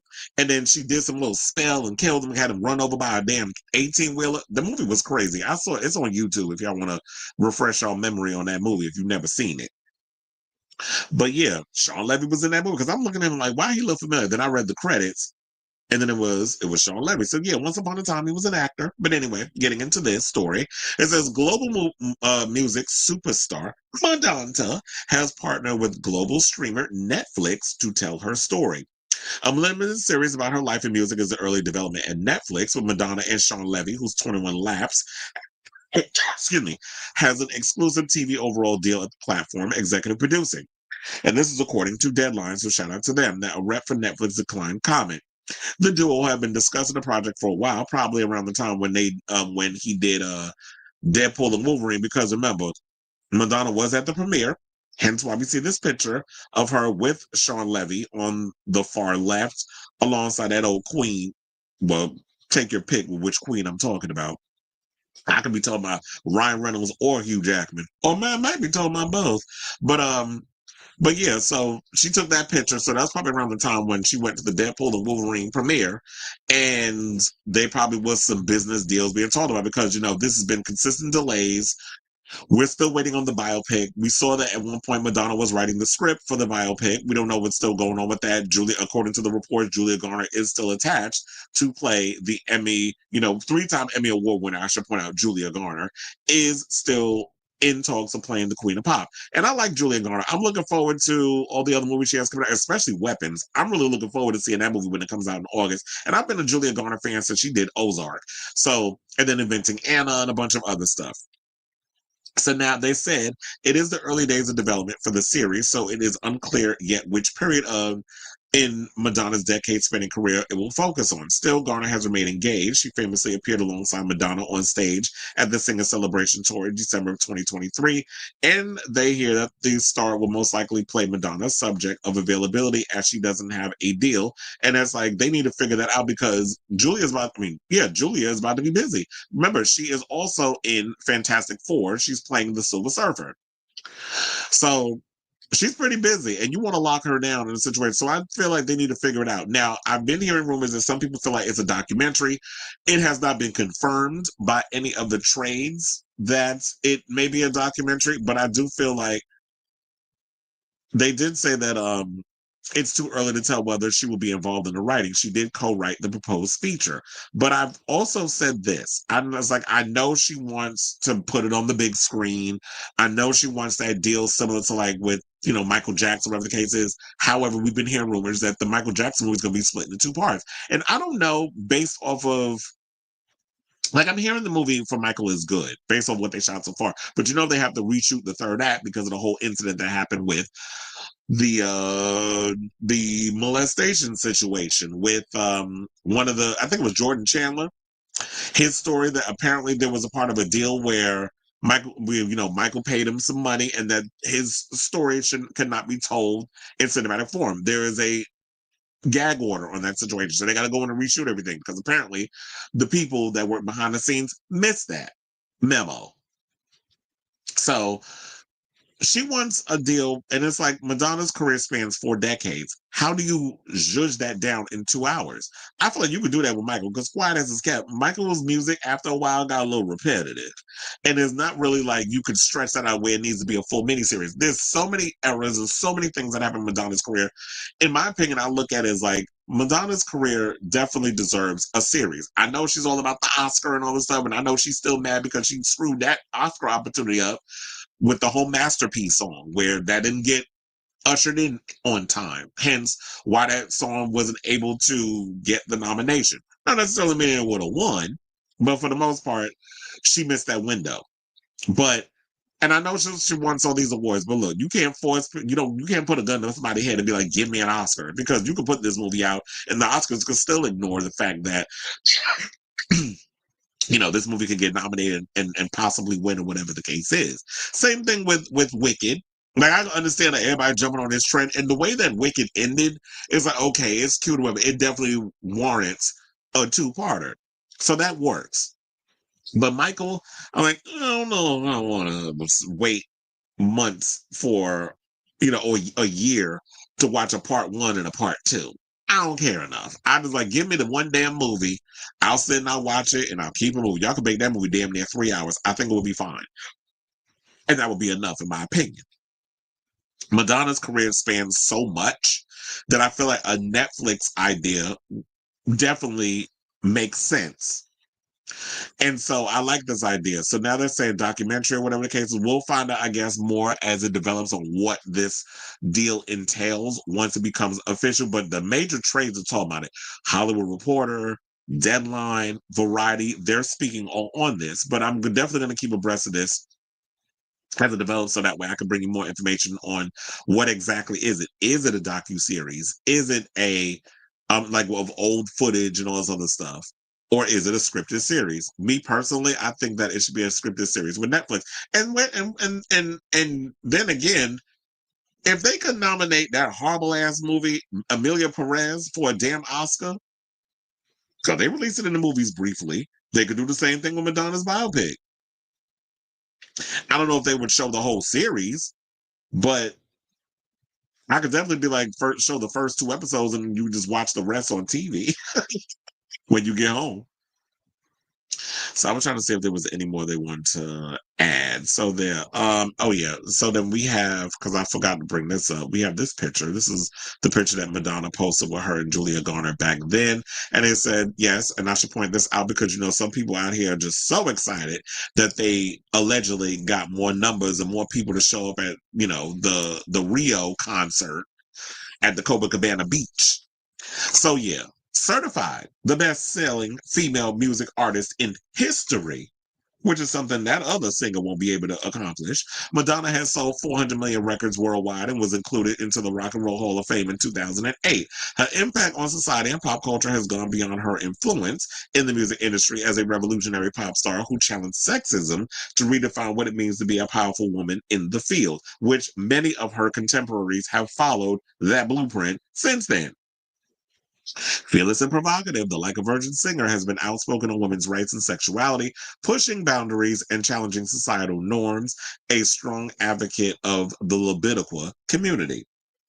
Now, Madonna, as y'all probably don't know, she is rep by CAA, Maverick Management, Untitled Entertainment, and Grubman Marsalis, and Saks. Levy for 21 Laps is rep by a bunch of other people. We don't need to go into who their reps are, but yeah, there you have it. So I will definitely keep you guys abreast of this story as it develops, but that is the latest news that we have on Madonna and a deal that she has going down with the good old Netflix. And you know, Netflix can be pretty hit and miss and stuff, but their movies mostly miss than hit. But I do think that this is a great marriage between her and Shawn Levy. Shawn Levy has been releasing a lot of great product. I like a lot of Shawn Levy's films. So him collaborating with Madonna on this, I think is a great idea. I do think that Shawn Levy's pull, especially with him directing one of the biggest money-making R-rated superhero films, I would say, of all time, which would be Deadpool and Wolverine.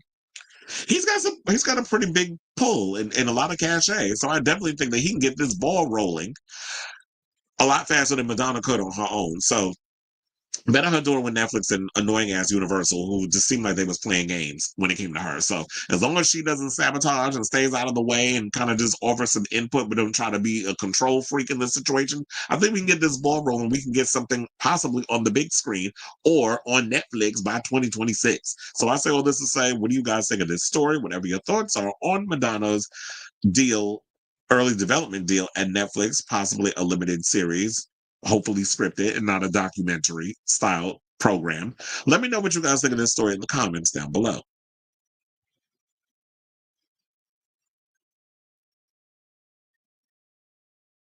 I told you, I put stuff out in the universe, it usually happens. Well, let me put this out in the universe. Can I start actually making some buku coins and get some good sponsors and stuff for this show? And that's what I need. I'm manifesting all of that. But if I manifest things for other people, I'm manifesting things for me because I know this mouth, you know, the energy the things that come out of this mouth, it usually does happen. So I'm ready for the success that has come along with me pulling together this show and the way I've been pulling it together. I always said this series would be better, especially with her longevity and how much she's done. That's why I said you can't judge that down to 2 hours as much as she would like to. I feel like if she were to do it as a movie, she'd have to pick a specific era. Like you would just have to focus on the 80s. And I feel like we've already seen little films and stuff about her relationship with Sean Penn and all that other stuff. But I do feel like you need something that transcends beyond, like over the years, that goes through the whole 40-year career. Because you can't just judge her life into a 2 hour or 2.5 hour movie. It's just virtually impossible. You could do that with Freddie Mercury. You could do that with Elton John. You could do that with Michael Jackson. You could do that with all these other people. But it's just Madonna, to me, when you look at her and her career and how much she's contributed to the music industry, she's an anomaly. So we haven't seen anything before her, and I don't think we'll see someone like her after, or maybe we will. Maybe that next person to pop up probably after I'm no longer on this earth. Who knows? But this new generation, y'all not really giving what needs to be given. So I hope we can get an update on the Britney. You know what? I actually forgot Britney was doing a biopic. I'm glad you reminded me because I literally forgot. I'm like, wait, yeah, Britney's supposed to come out with a biopic, a logo, a cast announcement, something. Yeah, John M. Chu. What's going on with that? Julia was at Madonna's Oscars party this year. Yeah, she's been hanging out with her, editing out Michael's story to purposely avoid the elephant in the room will ruin the. And that's what I'm saying. Like, I don't know what they're gonna do with that third act because I'm like, if you went and signed a thing where it's like you can't even bring up one of the abused victims, did he do that with all of them or just that one? Because how do y'all address that situation unless it's gonna be a thing where the movie's not gonna see the light of day? If that's the case, then damn, Universal, I think, is that, no, Lionsgate. Y'all in danger because the word on the curb was y'all spend damn near $200 million on that film. So that's going to be a huge loss. And Lionsgate's already going through it. Y'all don't have a lot of hits on y'all repertoire. That's hence why they're trying to revive Hunger Games. I think that movie with Glenn Powell is Lionsgate, the one with the Running Man. I think that's a Lionsgate thing. I don't know what's going on with Saw. That's like on the back burner. You're trying to revive, you're trying to revive the Hunger Games. You got the John Wick stuff. We got Ballerina coming out in a couple of weeks. So I'm hoping that movie does well because it looks pretty good, but I don't know. You said I think the Beatles format could have worked for Madonna, but I don't know. Well, they're doing but they're doing 4 different movies on from the point of view of each Beatle. I don't know how that would work for Madonna. You said the homosexuals dedicated to saying 4 different. Well, you know the hardcore Madonna fans like myself, Robert, Matthew Redman, Stefan over there at the MLVC podcast. You know, some of us hardcore Madonna fans, we definitely would go see 4 different versions. Oh, I forgot. Felix would too. But that would be correct. Could you imagine? It's sort of like if they did that. I don't know if that would work though. I don't think they've decided who will play Britney. They haven't. I heard they haven't even done casting for it yet. But they need to figure that out. But then there's also been word that Britney's been indecisive about this damn thing. I'm like, can y'all just give her meds and just be like, bitch, you already signed off. So this movie needs to happen. The biopic was going to be the 80s to Ray of Light, wasn't going to cover the 2010s. To her, that wasn't important. So I guess she wanted to go up to, I guess, when she gave birth to, up to when she had Lourdes and the whole Ray of Light thing. Oh yeah, I totally forgot about that. Yeah, the latest says they gave him a 10th a 10th delay on his case.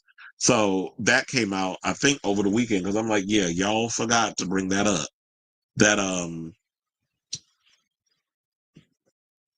Austin Wolf, apparently they delayed his case for a 10th time. I'm like, why is there so many delays? Mind you, his other contemporaries, like the Diddler, and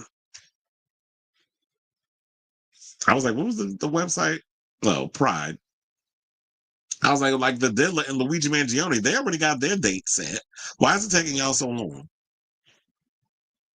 So that doesn't make sense to me. I was trying to see if I could find that article, but it's probably really nothing to talk about. But anyway, let me finish reading y'all comments and then we can just move on to the next topic. I think Gen Z's biggest icon potential right now is Billie. Everyone seems to like. I like Billie Eilish. But yeah, we just have to see like, okay, where does she go now on her sound? Because I feel like the sound that she has, the music is shifting. Because with Billie Eilish is like, yeah, she has kind of like that dark sound and stuff. So it's kind of like it'll be interesting to see what direction she decides to go to with her next music. I would go see every movie about her, a movie for each era. Yeah, they actually did 4 different movies where it was like each 2-hour film covered the 80s, the 90s, the 2010s, and the 2020s. That actually would be a different thing. If they did a series for Madonna, I would say 10 to 12 episodes would be good. We'll have to see how much Netflix is planning on greenlighting because, you know, Netflix likes to do like these short videos. These short seasons. They like to do 8 episodes tops. Sometimes they'll do 6, but sometimes they'll also do 8. They may push to 10. It depends on sometimes the show, but For the most part, it seems like over their standard is like 8 episodes. Magical Mermaids in the building. All right. Okay, so now let's move on, y'all. And let's talk about Miss Halle Berry, who was out here living her best life. I gagged because I saw the video this morning. I was like, wait, why is Halle in bed with her good wig on? Like, she got her Nicole Ari Parker wig on. Where it look like she just got her back blown out by Van. Van done turned that pussy every which way but loose. Let loose, I said let her loose. And then she got up on here, she was promoting some type of lube, and she was cackling like she had just finished having like one of them her good drinks, living her best life, and people apparently was mad. So, at her, oh, y'all don't, if nothing's sacred, like why y'all putting this stuff out here? Like why we gotta see her? I was like, shut the hell up and grow up.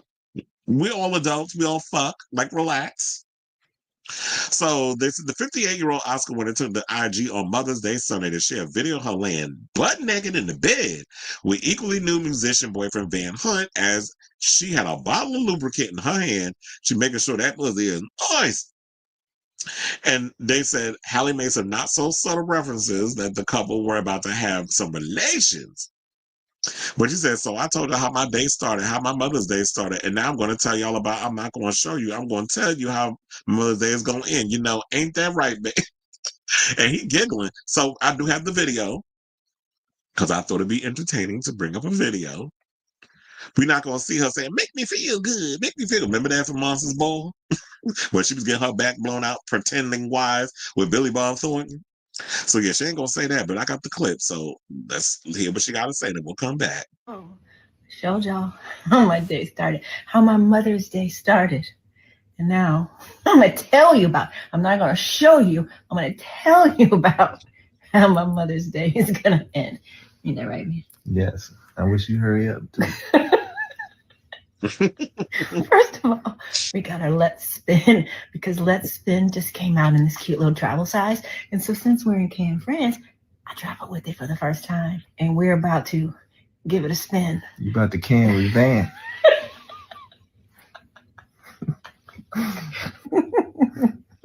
Happy Mother's Day once again, everybody. I hope all of you are somewhere spinning. Oh my God. I ain't never been so happy to have Mother's Day come to an end.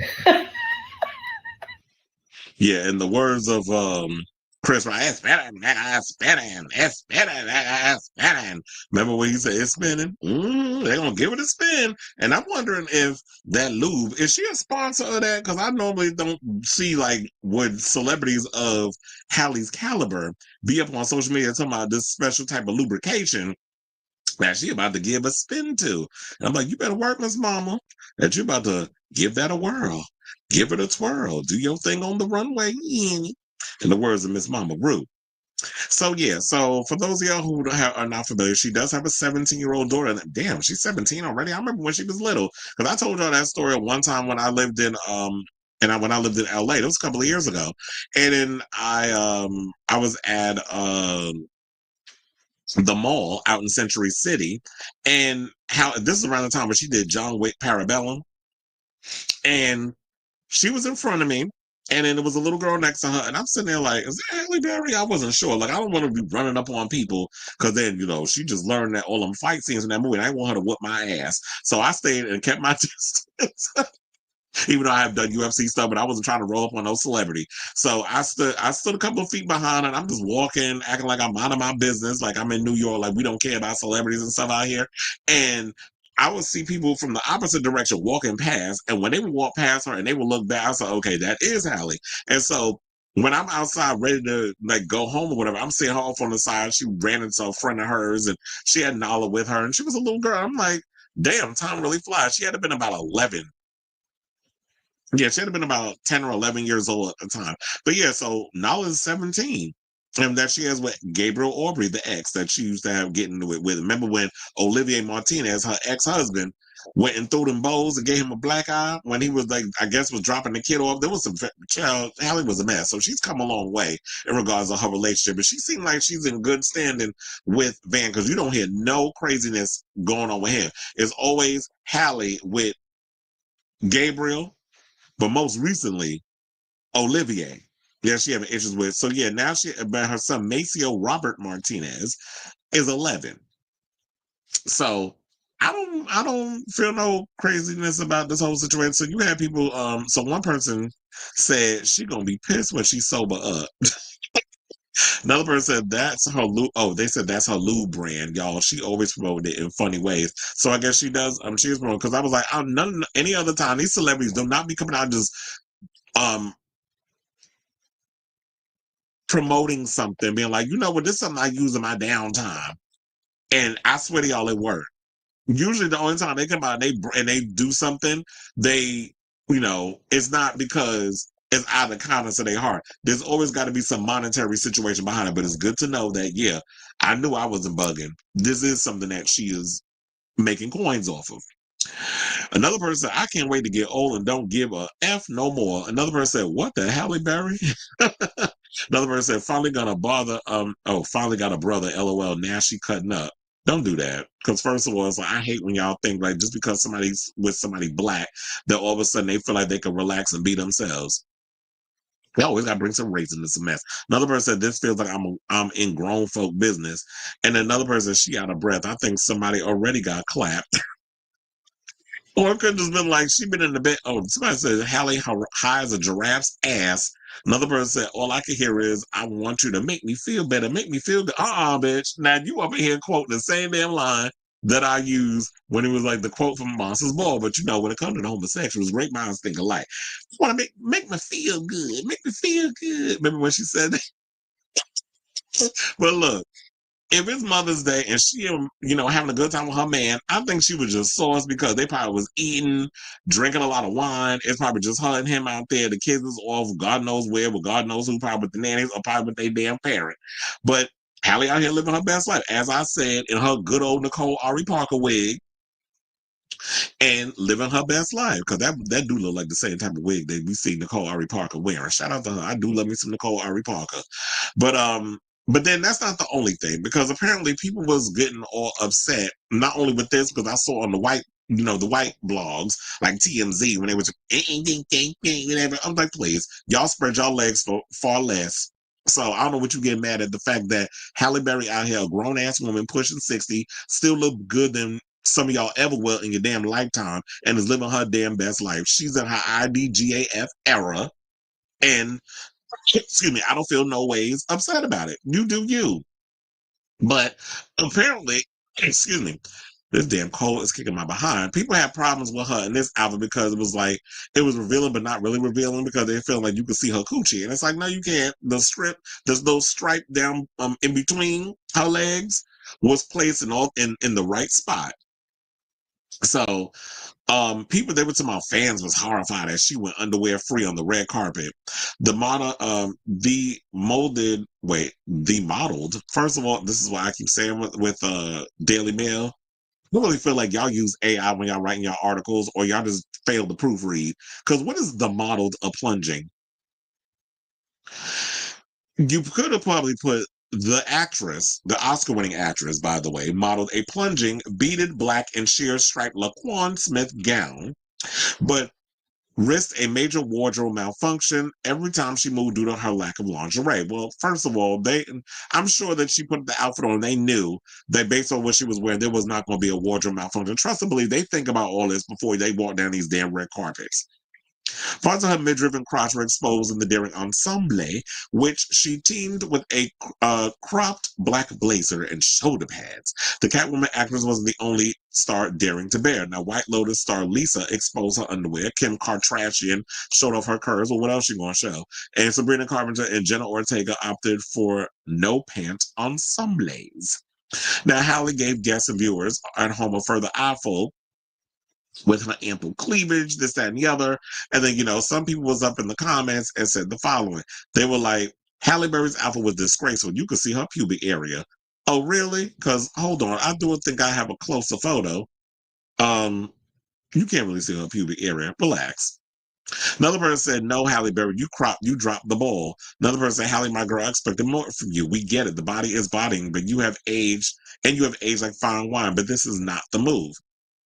But why are y'all bringing age into the story? Because y'all keep thinking, oh, because she's 58, or close to 60, then this is not what she should be wearing. And I keep telling y'all, stop putting celebrities in the same bracket as y'all the regular people that y'all see out in these streets. Halle Berry is not that girl. Halle Berry is an Oscar-winning actress. She's Hollywood. So when you go to places like the Met Gala, this is a requirement. She's not gonna come up in there no damn moo-moo and a fascinator on her head. What y'all expecting her to show up in? And my thing is, when you still look good at her age, when your body is snatched from the gods, why not show it off? Because trust and believe, if I was Halle age and my body was sickening, I would be showing that off at my age. Why do I gotta cover up? Because to make y'all feel good about yourself? Because y'all got a fupa that you can't get rid of? So you mad at Miss Halle because she don't have a fupa? That body is snatched? I just don't understand, the fact that y'all just be out here hating outside the club. There was one dude that was like, he referred to her as grandma. I was like, first of all, bitch, you wish your grandmother looked like Halle Berry. I wrote that over in the comments in TMZ. I told you, I be having time when I got to read a hoe. So then they also said the dress details showcase her ethos of the time: exaggerated lines, luxurious fabrics, and sheer boldness. Now, they also, Laquan Smith told Vogue about his creation, saying it captures the theme message of self-expression and being bold in the way that you look and dress. So if you're going to be bold in the look you dress, in the way you dress, and it's about self-expression, why the hell are y'all talking about, well, she shouldn't have wore what she wore? She looked good. And like I said, as long as the body is body, I was like, let me show another. I think I got another picture with her. This is all the little comments I read. There's her and Van with his little top hat on. It would have been cute if she would have wore a top hat with like the net over her face. That probably would have been cute too. It could have gave like a little Grace Jones-esque vibe to go along with the gown. So they also said that she pushed for certain cuts and enhanced her movement, and we played with sheer panels to strike that perfect balance between elegance and edge. Her input was always intentional, always rooted in how she wanted to feel in the piece, not just how it looked. And I think people have to realize that, yeah, it's about how you feel in the look. It's not always about just rocking the outfit. It's also how it makes you feel. And I'm sure Halle felt sexy in the look. And I have a picture with her and Laquan, by the way. Look at him. Laquan could get it. Okay. All that chocolate. And they also said that he dressed Sierra too. And he told people, I've always been inspired by the essence of Harlem Renaissance and this jazzy era, which the gown was pretty much giving. For me, sharp tailoring and exaggerated shoulder is what I've always been incorporating in my collections. I love the 80s as well and the fearlessness of Josephine Baker, so I think that you're going to be able to get some of the essence of all those notes through the design. Now, the concept of this year's gala came from Costume Institute Spring Exhibition, highlighting Black dandyism. So the co-chairs who hosted the Swanky Affair, as y'all know, included Coleman Domingo, Formula One driver Lewis Hamilton, which I heard, I don't know, that man been through so many people. Wasn't at one point he was dating Shakira? I think he also was with Nicole Scherzinger for like 5 minutes. But anyway, so Lewis Hamilton, ASAP Rocky, and Louis Vuitton men's creative director Pharrell Williams. LeBron James will also join acting as honorary chair. So as I said before, Halle is out here living her best life. She is in her IDGAF era, and look, the body is sickening. She looks great, and if you got the goods, show it off. So, Halle, don't listen to your damn haters with they back rolls and they fupa. So I say all this to say, what do you guys think of this story in regards of what, Halle living her best life in the bed with her man who dug her back out for Mother's Day? He gave her many of Mother's Day gifts, including a little ping. I'm just glad to know that somebody who pushes 60 still out here laying low and spreading it wide with her man. Because there be some of y'all out here that been in a relationship for a long time and ain't giving your man no dick. No coochie. So let me know what you guys think of this story in the comments down below. And we do have a lot of comments. Let's scroll on up.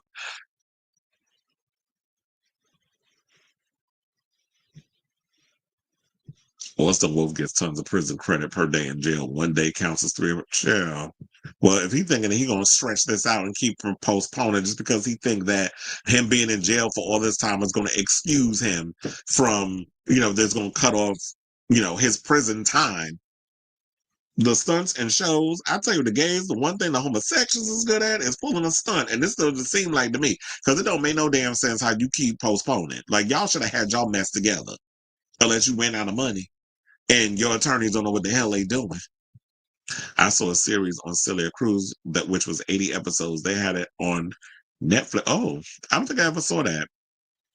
She's an Oscar winner, but don't forget that. Oh, I'll never forget about Miss Babs. I love Babs. One of my favorite Halle performances was her as Dorothy Dandridge.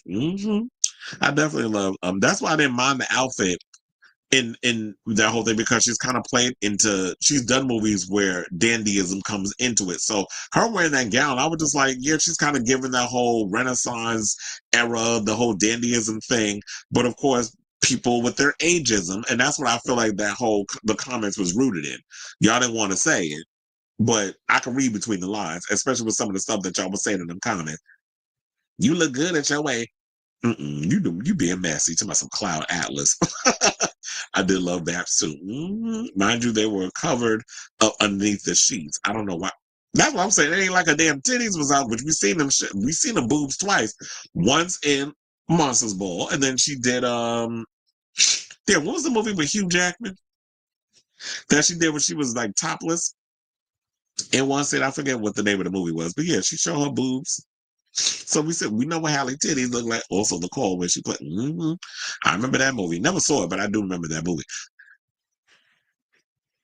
Yeah, she was everything. She was playing a good old crackhead up in that. Where's my TV? I smoked that TV. That's what Samuel L. Jackson told his mama. They said, oh, yes, another was How the Fools Fall in Love. But I love Vivica and Lela Rochon. Shout out to Lela Rochon. I'll let me some Lela Rochon. Whatever happened to her? Lela Rochon, Teresa Randall, who I heard was such a mess. They had to replace her with what was her damn name? You know, because she was the wife in the Bad Boys movies, and then they replaced her. It does. Which I'm actually looking forward to the Old Guard too, because Uma Thurman's in that. And seeing that there's going to be a fight scene between her and Charlize Theron, that's great. And also, speaking of Charlize Theron, because I was going to make this a story, but since y'all bringing it up, she said that Uma Thurman should have been nominated for Kill Bill, for an Oscar for being in Kill Bill. And I was like, you want to know something? Y'all are absolutely right. She should have been nominated for an Oscar, because with all the stuff that she was doing in that damn film that y'all be so quick to give a man a nomination for, it was like Uma Thurman went through it. Not only the fight sequence and she almost died because Quentin Tarantino made her drive that damn car in Cuba, but and where it hit the tree for real. That wasn't I was gonna say that wasn't a stunt. It actually was, but it went wrong. He made her drive that car, and then she ended up having to get surgery because she got I think she hurt her neck or something or another. But the stuff that she had to do in it, not only the action sequences, but all the emotional stuff as well, she should have definitely been nominated for an Oscar for that film. I still want to Kill Bill Volume 3. A lot of people are using ChatGPT. Okay. The only thing I use AI for is, like, a lot of times when I'm on Twitter and with my website, when they come up with the headlines. But then sometimes I'll go in there and I'm like, okay, this don't make no sense. So I will go in and I'll look at the AI headline that they come up with, and I'll go in and I'll make some tweaks. So I don't mind AI. I'm like, I have no problem with people using it to write songs, scripts, or whatever. But if it don't make no sense, I will go up in there and I'll start changing some things up, so that way it has a little more personality, so that way it makes sense. The sentence or whatever the case is actually makes sense of what they're saying. So I don't mind people using it as a tool to help out in case you draw a blank, but don't use it just like use it to abuse it. So I don't have no problems with AI. He said some glitter in the fabric would have caught. Who knows? It might have been some, because sometimes when it comes to fashion, when you see it in person, it doesn't reflect with the camera. Because some people say that they'll be like, "Well, actually, the fabric had these type of embellishments and stuff on it, but to the in the naked eye, we'll see it. But when you snap the photo and you post it on social media, it just doesn't pop." They've said the same thing about when you watch Drag Race, where they'll be like, yeah, the outfit actually looked much better in person, but because they got that stupid black stage, it sucks out the extra, elements of the ensemble. Mm-hmm. Mojo revealed top 10 albums that bombed so badly that it killed the musician's career. Oh, I need to watch that video, even though Mojo get on my nerves, but I might want to watch that because I need a cackle in regards of the Katy Perry thing. It said, no, that's my job. Moo moo. In fact, Halle Berry also works out, eats a vegan celebrity diet. The average American, like you and me, can't afford a chef, a dietitian, and organic food. And that's what I said is that when it comes to these celebrities, they have the wherewithal and the assets to be able to eat a certain way, to have people, keep them on the straight and narrow when it comes to diet, exercise, that sort of thing, because that's a requirement in Hollywood. You have to maintain a certain figure. You have to look a certain way. You still got to be youthful if you're a woman. And Halle Berry checks all those boxes. And you got people out here getting mad. I'm like, why? Because y'all are aging like fucking spoiled milk, and she's not. She's done a lot of movies, but she's pretty physical too. Yeah, and I like Halle Berry and the physical stuff. I want to see her do more action movies in the vein of like Charlize Theron. Like, we want, or I'll say I want, a Sophia spinoff in the John Wick films. Another Halle movie I like is Gala. That was a good one too. I actually walked out of that one. I love Halle and Why Do Fools Fall in Love? Oh, Swordfish, that's what it was. Thank you. I did buy that soundtrack though. It said Roshan's still married to. Oh yeah, I forgot. She is. Wait, isn't she married to? Isn't she married to Antoine Fuqua? Funny enough, the director of Michael, the movie, the biopic. I think that's who she married to, Antoine Fuqua. He said, "Oh God, too. Please have the gays." That's what I was saying too, because y'all got a gay couple up in there, and it's like, yeah, y'all don't waste them. Because the one thing I hate is like, yeah, we could, the gays, we can do action, that we don't all sit up in here and do drag and paint nails and do hair and makeup. Like, there's some of us that actually want to be a part of that stuff. Some gays, not all gays, are into that thing, and nobody's saying there's anything wrong with that, because y'all know I love my drag queens, I love my drag race, I love all those other things, but I also like sports. I also like MMA. I also like action movies. I love horror movies. I like all those things. So to see gays reflected in those genres as well, that's something we want. It's the same, similar to what Ana de Armas was saying about wanting to see more women, especially Latina women, in action movies. And with her, with John Wick, the ballerina movie, hopefully we get to see more of those films. Yeah, that's why I was like, when I saw Uma Thurman was the villain up in this one, I said, oh, I can't wait. Yeah, Antoine Fuqua. It said, I use AI to ask questions that I know Google won't understand. Meta AI knows a lot about astrology and color theory. That's crazy. He said, not a fan of Luca Marinelli's long hair in the sequel. Why didn't she win for that? Daryl Hannah was good into. Yes, she was. We like Daryl Hannah in that movie. It said, Padme snatched out her damn eye. Then you had the bride, aka Beatrice Kiddo, snatched out the other one. But anyway, all right, y'all. So we got about 3 more topics left until the end of the show. So before we get to those final 3, if you have not already, please hit that like button. If you are new to the channel, hit that subscribe button. And also be sure to smash that notification bell so that way you know when we go live with a brand new episode of Chris Emma Unfiltered. I'll also be adding timestamps in the show once the live stream is done. So that way, for those of you who are just now coming in and don't want to sit through all the banter that we do during the live feed, can actually just click on whichever topic that tickles your fancy, and you could just watch what I had to say and respond accordingly. So without further ado, let's get into some drag race news. Let's talk about Miss Aja, who, is definitely always been someone who's been a standout in regards of drag race and things of that nature. She is speaking out about a lot of things, including the fact that how her career, and she was almost homeless and almost lost her apartment.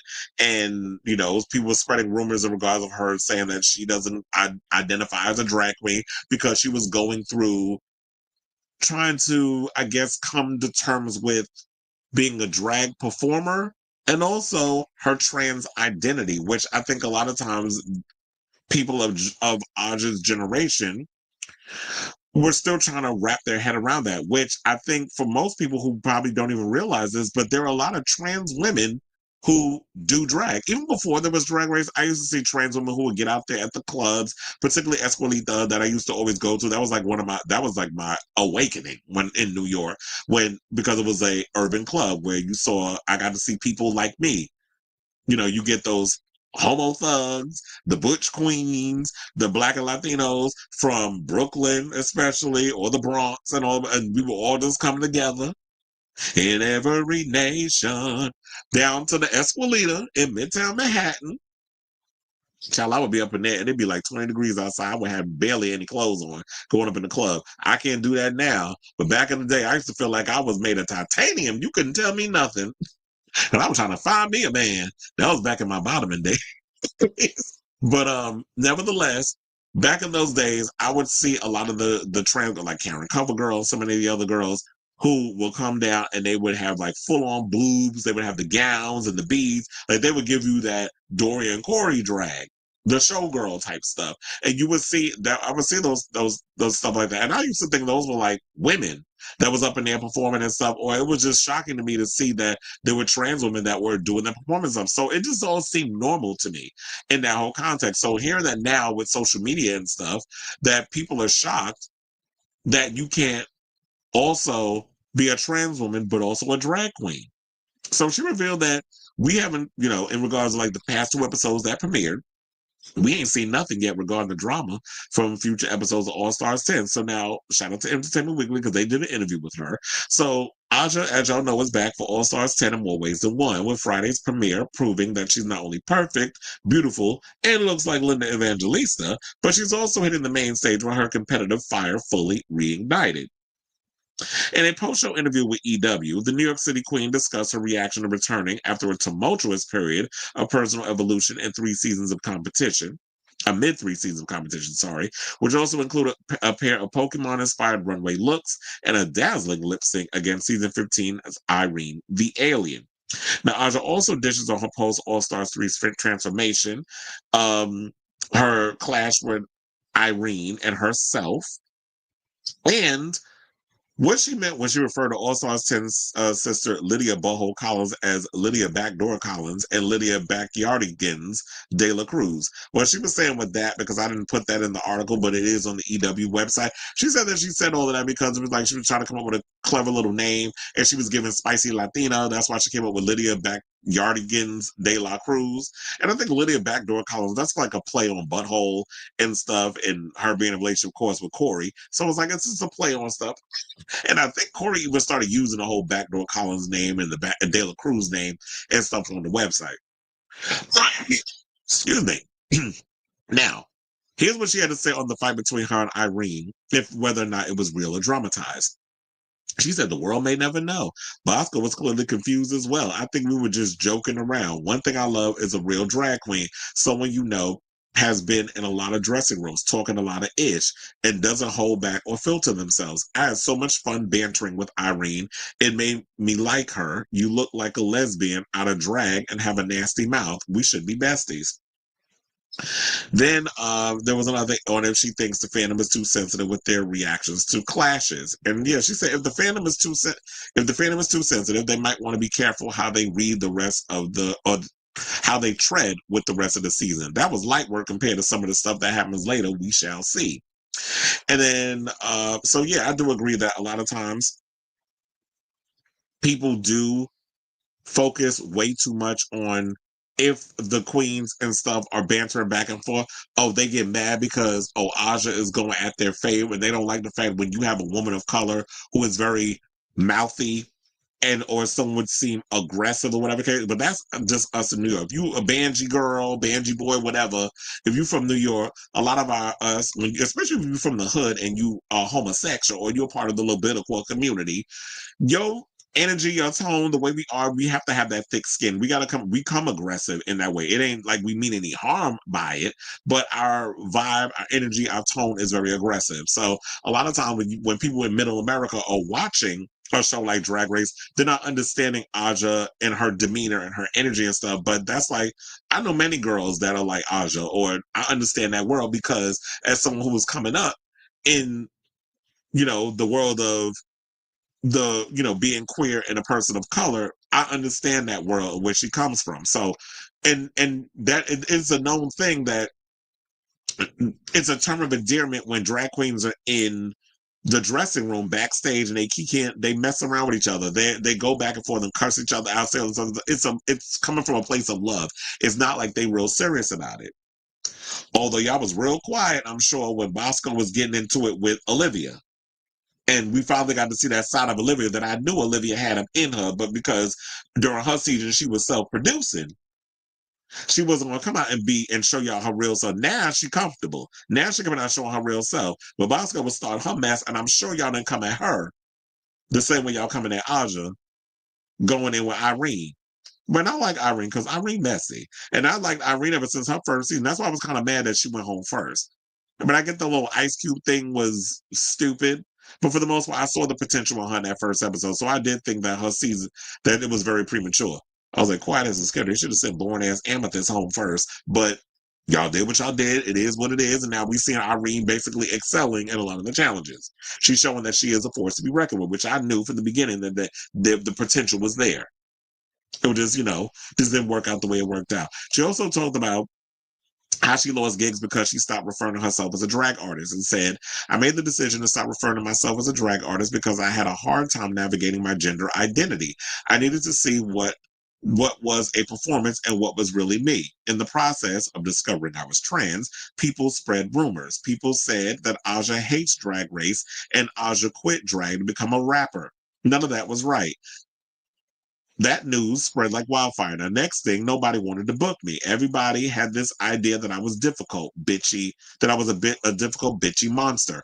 I lost a lot of people in my life. Work dwindled, and I came to a point where I was unable to take care of myself financially. I went days without eating. I couldn't pay rent. I was almost homeless. It was bad. In the middle of all that, All-Star 6 happened and Kylie Sonique Love won. Something clicked that I could be a trans woman and do drag. So that could be me. She also said that news of me starting drag again didn't spread like wildfire. It spread like cold butter. When I got called to be a lip sync assassin on All Stars 8, I said yes.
Okay, y'all, I'm back. For some reason, my internet is interneting again.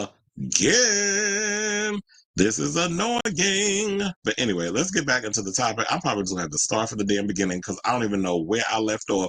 So yeah, I'm like, damn, I don't even want to do that again. So yeah, Aja recently spoke about, All Stars 10 and stuff. I'll just find a way to like clip it and all that other mess. But yeah, so basically it was saying like how the fandom is too sensitive with their reaction to clashes and saying that, yeah, the fandom is too sensitive.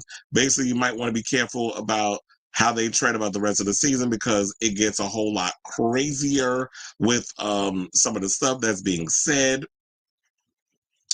And so also, so yeah, I'm gonna just start. I'm not gonna start over because I just have to see where I left off. But let's get to where she said that she stopped referring to herself as a drag artist. So she said, I made the decision to stop referring to myself as a drag artist because I had a hard time navigating my trans identity. I needed to see what was a performance and what was really me. In the process of discovering that I was trans, people spread rumors. People said that Aja hates Drag Race and Aja quit drag to become a rapper. None of that was right. That news spread like wildfire. Next thing, nobody wanted to book me. Everybody had this idea that I was difficult, bitchy monster. I lost a lot of people in my life. Work dwindled. I came to a point where I was unable to take care of myself financially. I went days without eating. I couldn't pay rent. I was almost homeless. It was bad. In the middle of all that, All Star 6 happened and Kylie Sonique Love won. Something clicked. I could be a trans woman and do drag. So I guess probably because nobody really saw it on TV, they were like, oh yeah, it's not possible. So sometimes you have to see things put on television for you to see it for yourself, or you have to see it through someone else before you feel confident enough to be like, you know what?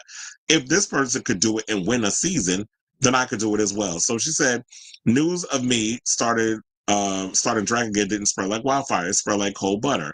When I got called to be a lip sync assassin on All Stars 8, I said yes. I'd said no to being an assassin for other seasons, but there was something RuPaul said to me while I was there.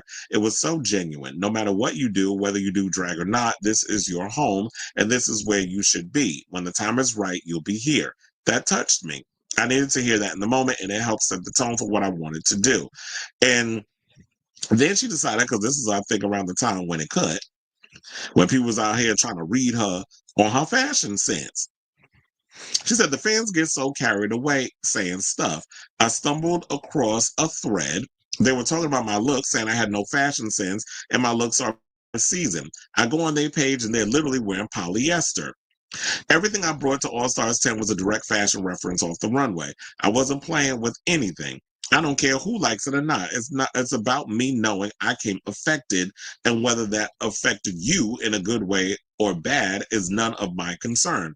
I'm going to let you know if you're a tacky bitch and have no fashion sense, that has nothing to do with my fashion sense. Exactly, because art, fashion, all of that stuff is subjective. And if you don't like it, that's not her problem. That's your problem. But I'm wearing the stuff. I'm inspired. I feel good in what I'm wearing. And that's all that matters at the end of the day.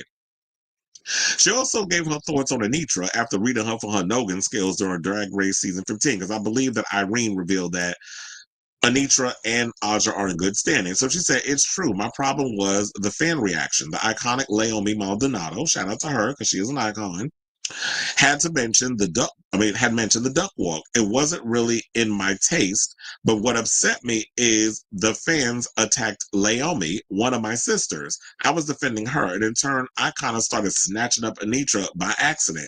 She caught a few strays. I acknowledged that the way I went about it was a little ghetto. I spoke to her. I apologized, and she was very gracious. She told me it was okay and understood where I was coming from.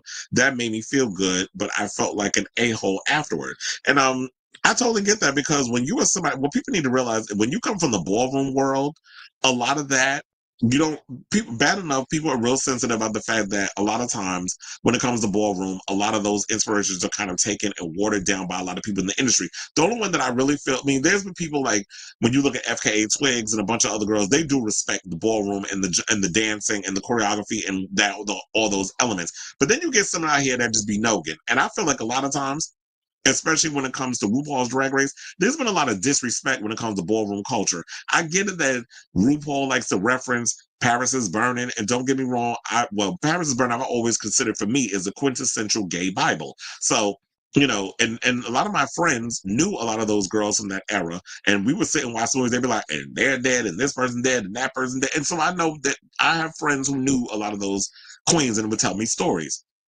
about their extravaganza. I have a lot of friends who are members of the House of Aviance. So when you hear a lot of these stories and stuff, it's like, yeah, you want to pay respect to a lot of the culture, especially in ballroom. And when you hear them death drops and shablams, I'm like, what the hell is that? It's like, first of all, what Asha's about to do is a dip. It's not a damn death drop. It's not a shablam. It's not all of that mess. So yeah, when you hear certain things and when you up in there doing something, I get it that y'all live for these queens and stuff. Y'all entertained by them. And a lot of y'all live vicariously through these drag queens because y'all really don't know a lot of the drag girls except for a lot of drag culture because this is all you get is from watching a TV show.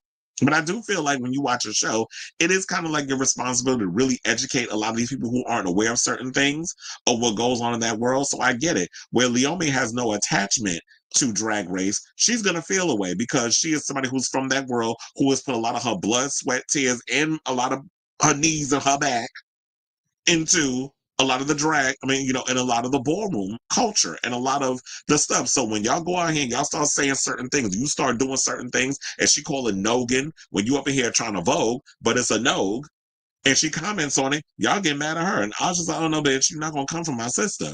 So I'm going to come out and say something. And yeah, it is kind of messed up that it's like, yeah, unfortunately she had to catch a couple of strays, but sometimes a couple of strays got to be given in order for me to get my opinion across. So I totally get where you coming from as Aja. Shout out to you.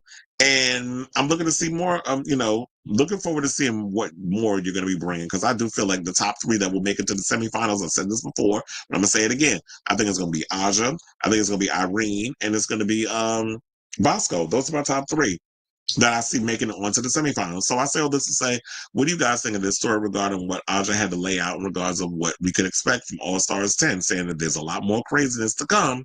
And I'm sure it's going to probably be at the hands of Mistress and all of them, a couple of others. So let me know what you guys think of this story in the comments down below.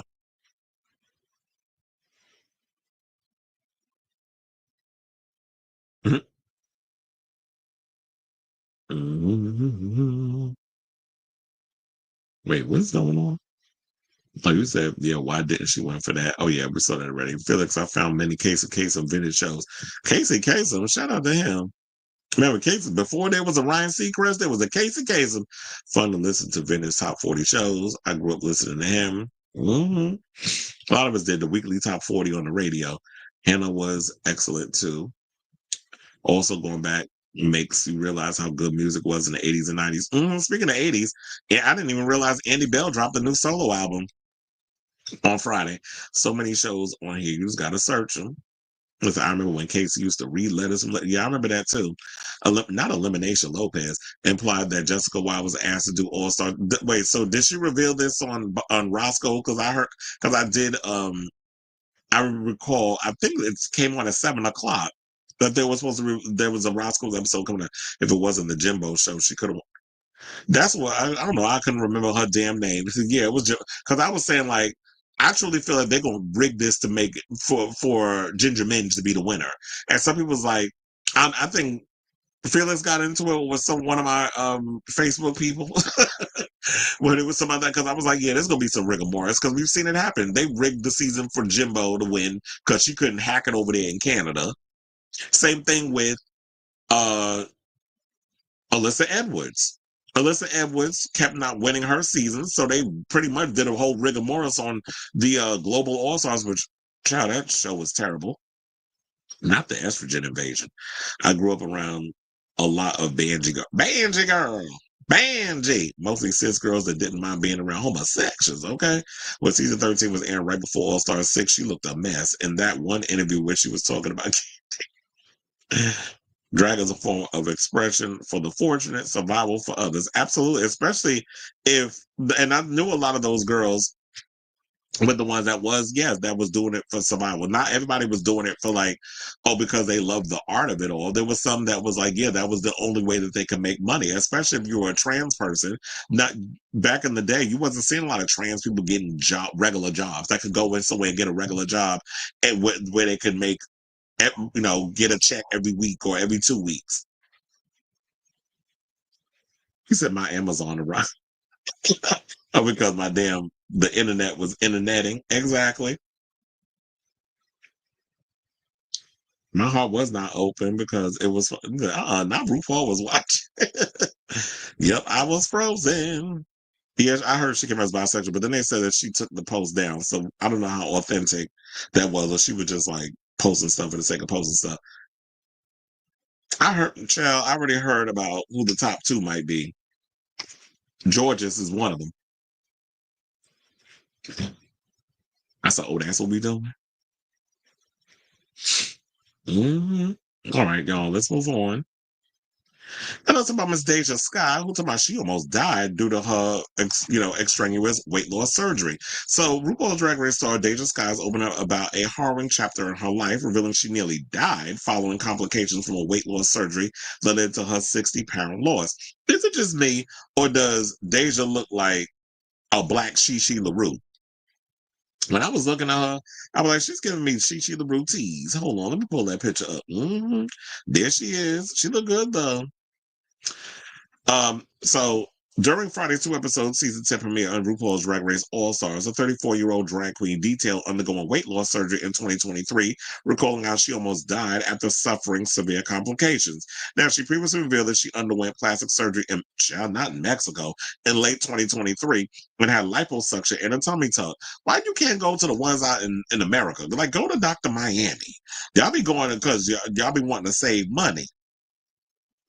They said, according to People, her procedure resulted in a 60-pound weight loss. However, Skye said she experienced scary complications during her post-surgery recovery, including suffering, blood clots in her lungs and legs, and the pain becoming so severe she couldn't even walk at one point, saying it wasn't a good experience, if I'm being honest. And this is what she said in the premiere. Now, my body was like, no, it was crazy. Like, I legit almost died. And that was the darkest time, just sitting in the hospital bed alone and being like, why did I do this to myself?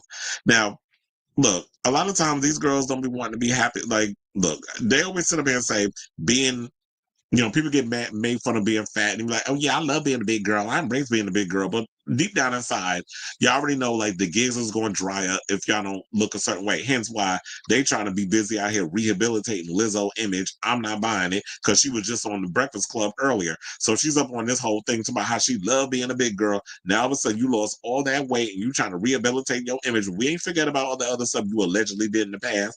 But with DeJa, it's like, I understand, like, you want to be able to get in those cute little outfits. You want to be able to have a little more energy. And hopefully she can maintain all of that when she got the liposuction and the tummy tuck. But girl, why you ain't use with everybody? You should have just did the Ozempic or the Mounjaro like everybody else. That would probably helped you out versus you going down to Mexico. Or maybe at the time, Mounjaro and Ozempic, a lot of people wasn't talking about it back when you got your surgery. And, what she said it was, what year in 2023? Yeah, it was kind of like 2024 is when people started really talking about doing the Mounjaro and the Ozempic and stuff. Even though I'm sure a lot of that has been wrong, but they had this video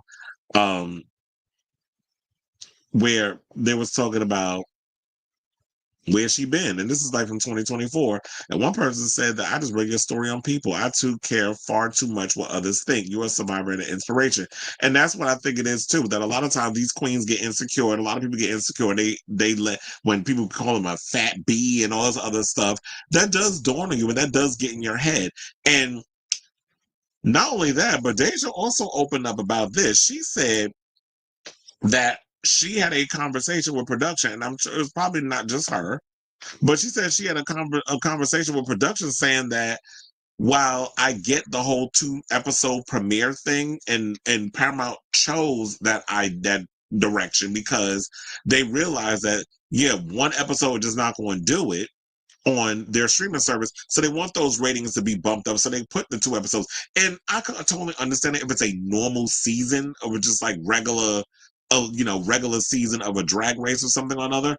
However, the way they're doing this format where each bracket of queens are getting 3 episodes, because I heard it's 12 episodes, so it's like each of the 3 different groups, because it's 18 queens, a group of 6. They each get 3 episodes. So that's full 9 right there. And then the final, when it gets down to the semifinals, that's the final 3 episodes. I do feel like it's an unfair advantage for this team that DeJa's on, because we already saw the first 2 episodes. Next week is their final episode before we move on to the other queens. And those other queens will get weekly episodes. So we get to spend more time with Georges and all of them, because they're getting their individual episodes that they stretching out. So I totally get it. And I do agree that, yeah, it's unfortunate. And she said, look, I'm trying to get booked.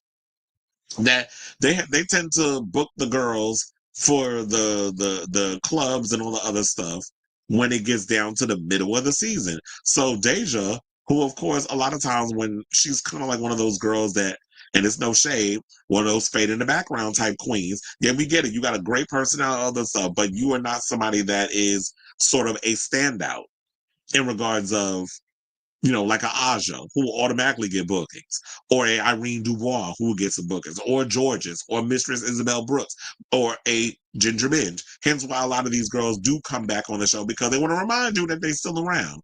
And when those bookings dry up a bit, which I guess makes sense, but also in America, it seems like a lot of bars and a lot of clubs is closing. So it's going to be slim pickings trying to get all these girls to go places. We had this conversation before where the girls be out here struggling to get, you know, bookings at places because, or the bookings dry up. So DeJa trying to get herself some gigs. And the way that they play politics with Drag Race, I totally understand why she feels like she does. But in regards about the plastic surgery, in the Instagram video that she did in 2024, she called it the darkest time of her life. So I do have that clip. We'll get to what she had to say, and then we'll come back and talk. Please hold. Hey, it is me, DeJa Skye. So the whole purpose of doing this video is, maybe you have or have not noticed, I have been MIA for some time now. I think since the end of November, off most of social media. I posted here and there on TikTok and on Twitter and stuff. But I wanted to give you guys an update of my life. So long story short, I have actually gone through like the darkest time of my life this year, which is weird because I have had such like an upward trajectory, especially after being on, you know, Drag Race season 14 and my life taking off and just so many wonderful things coming to me. But basically what happened was I wanted to get surgery. I have been wanting to get surgery for a while, but basically I went to Mexico and I got liposuction and a tummy tuck. And so, yeah, so that's basically what I did. And basically what happened was there were a lot of complications. There were a lot of complications with the surgery. My body, I guess, is just not equipped for surgery, or maybe something that I just didn't really realize. I've never gone through any surgery. And so it's just been one thing after another, you guys. Like it's pretty insane.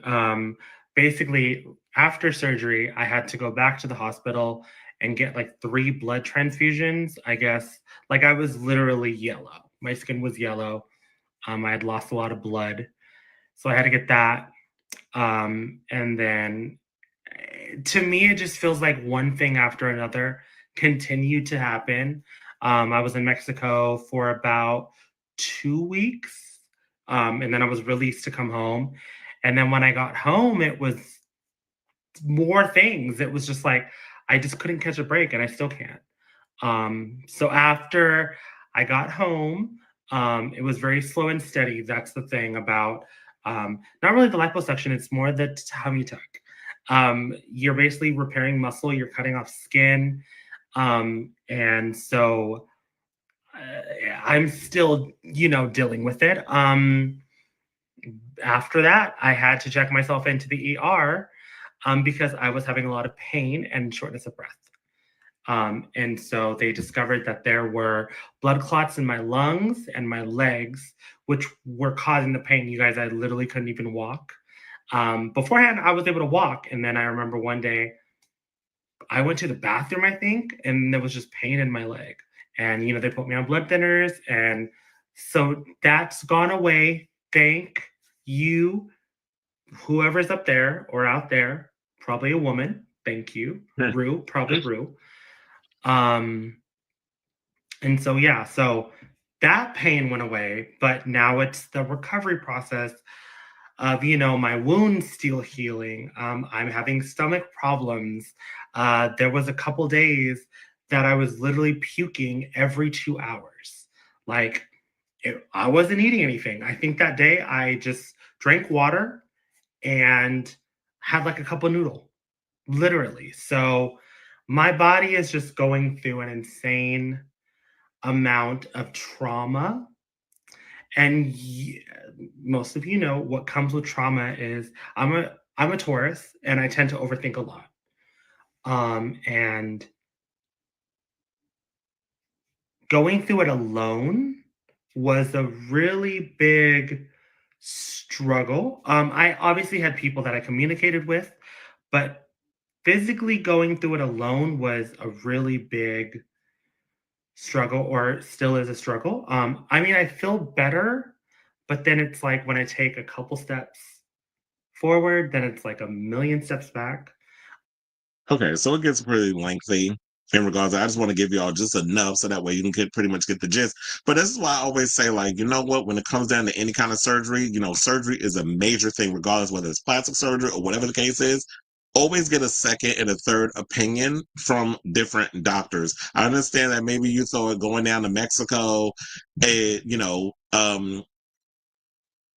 wouldn't be as expensive as going to like American doctor, whatever the case is, so you can get yourself a break. But at the same time, you got to realize that any kind of surgery, anything can happen, and you don't necessarily know what your body is capable of.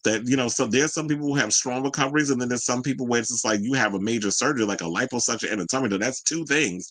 Many people have died from getting a multitude of surgeries. Hello, we did talk about Kanye's mother earlier, where Donda was getting all these damn surgeries at the same. I think she probably went down to Mexico, got something done too, but she didn't make it off the table. So y'all have to be real careful on these people who y'all go to, especially if you're going outside the country to get certain things done. I'm sure being a part of a drag community, there's plenty of queens who could recommend you to a good surgeon if you're going through certain things you're going through. But you did mention that, mental health is real. They've never been depressed in their life, but it's hard to stay positive in these certain situations. And it could be a pride thing when you got, like I said before, when you worry about what other people think, there is a bit of shame when it's like, oh, well, I'm thinking about losing weight, and you want to confide in people where it's like, oh, I'm making this major decision, that who you could speak to that could recommend you to good doctors and stuff. So there probably was some shame in that of DeJa wanting to admit to or talk to people about what her decision was. I'm sure she spoke, like she said, that she was in communication with people afterward. When she was in communication with what she was going through, but probably didn't tell people that she was going through her stuff afterwards. I hope also when she made this decision, that she didn't go down to Mexico by herself. Because that's like, that's a major decision. And it's something like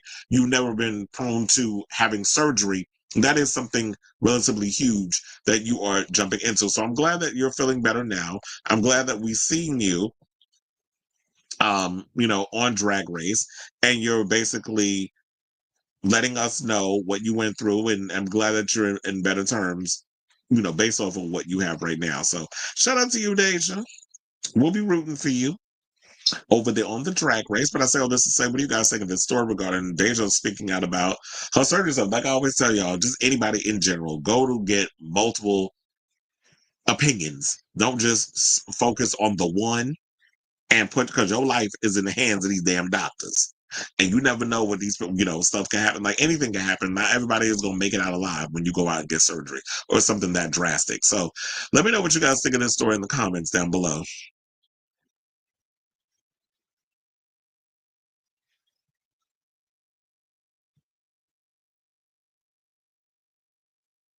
Chi posts those them.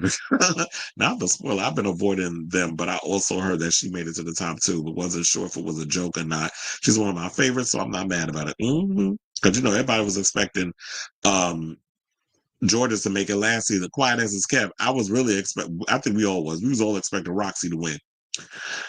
Some people are naturally built to be heavier set. Her being one of them. Now she has this big old head. That is true. It does look like, yeah, there's some people that's just like, you know what, your weight pretty much holds you up in a lot of ways. So you losing all that weight probably would just put her body in shock. It would have been cheaper and healthier to pay someone like me to be her food gatekeeper, move in with someone who only buys meat and fruit and vegetables. But yeah, I could definitely do that because I love meat.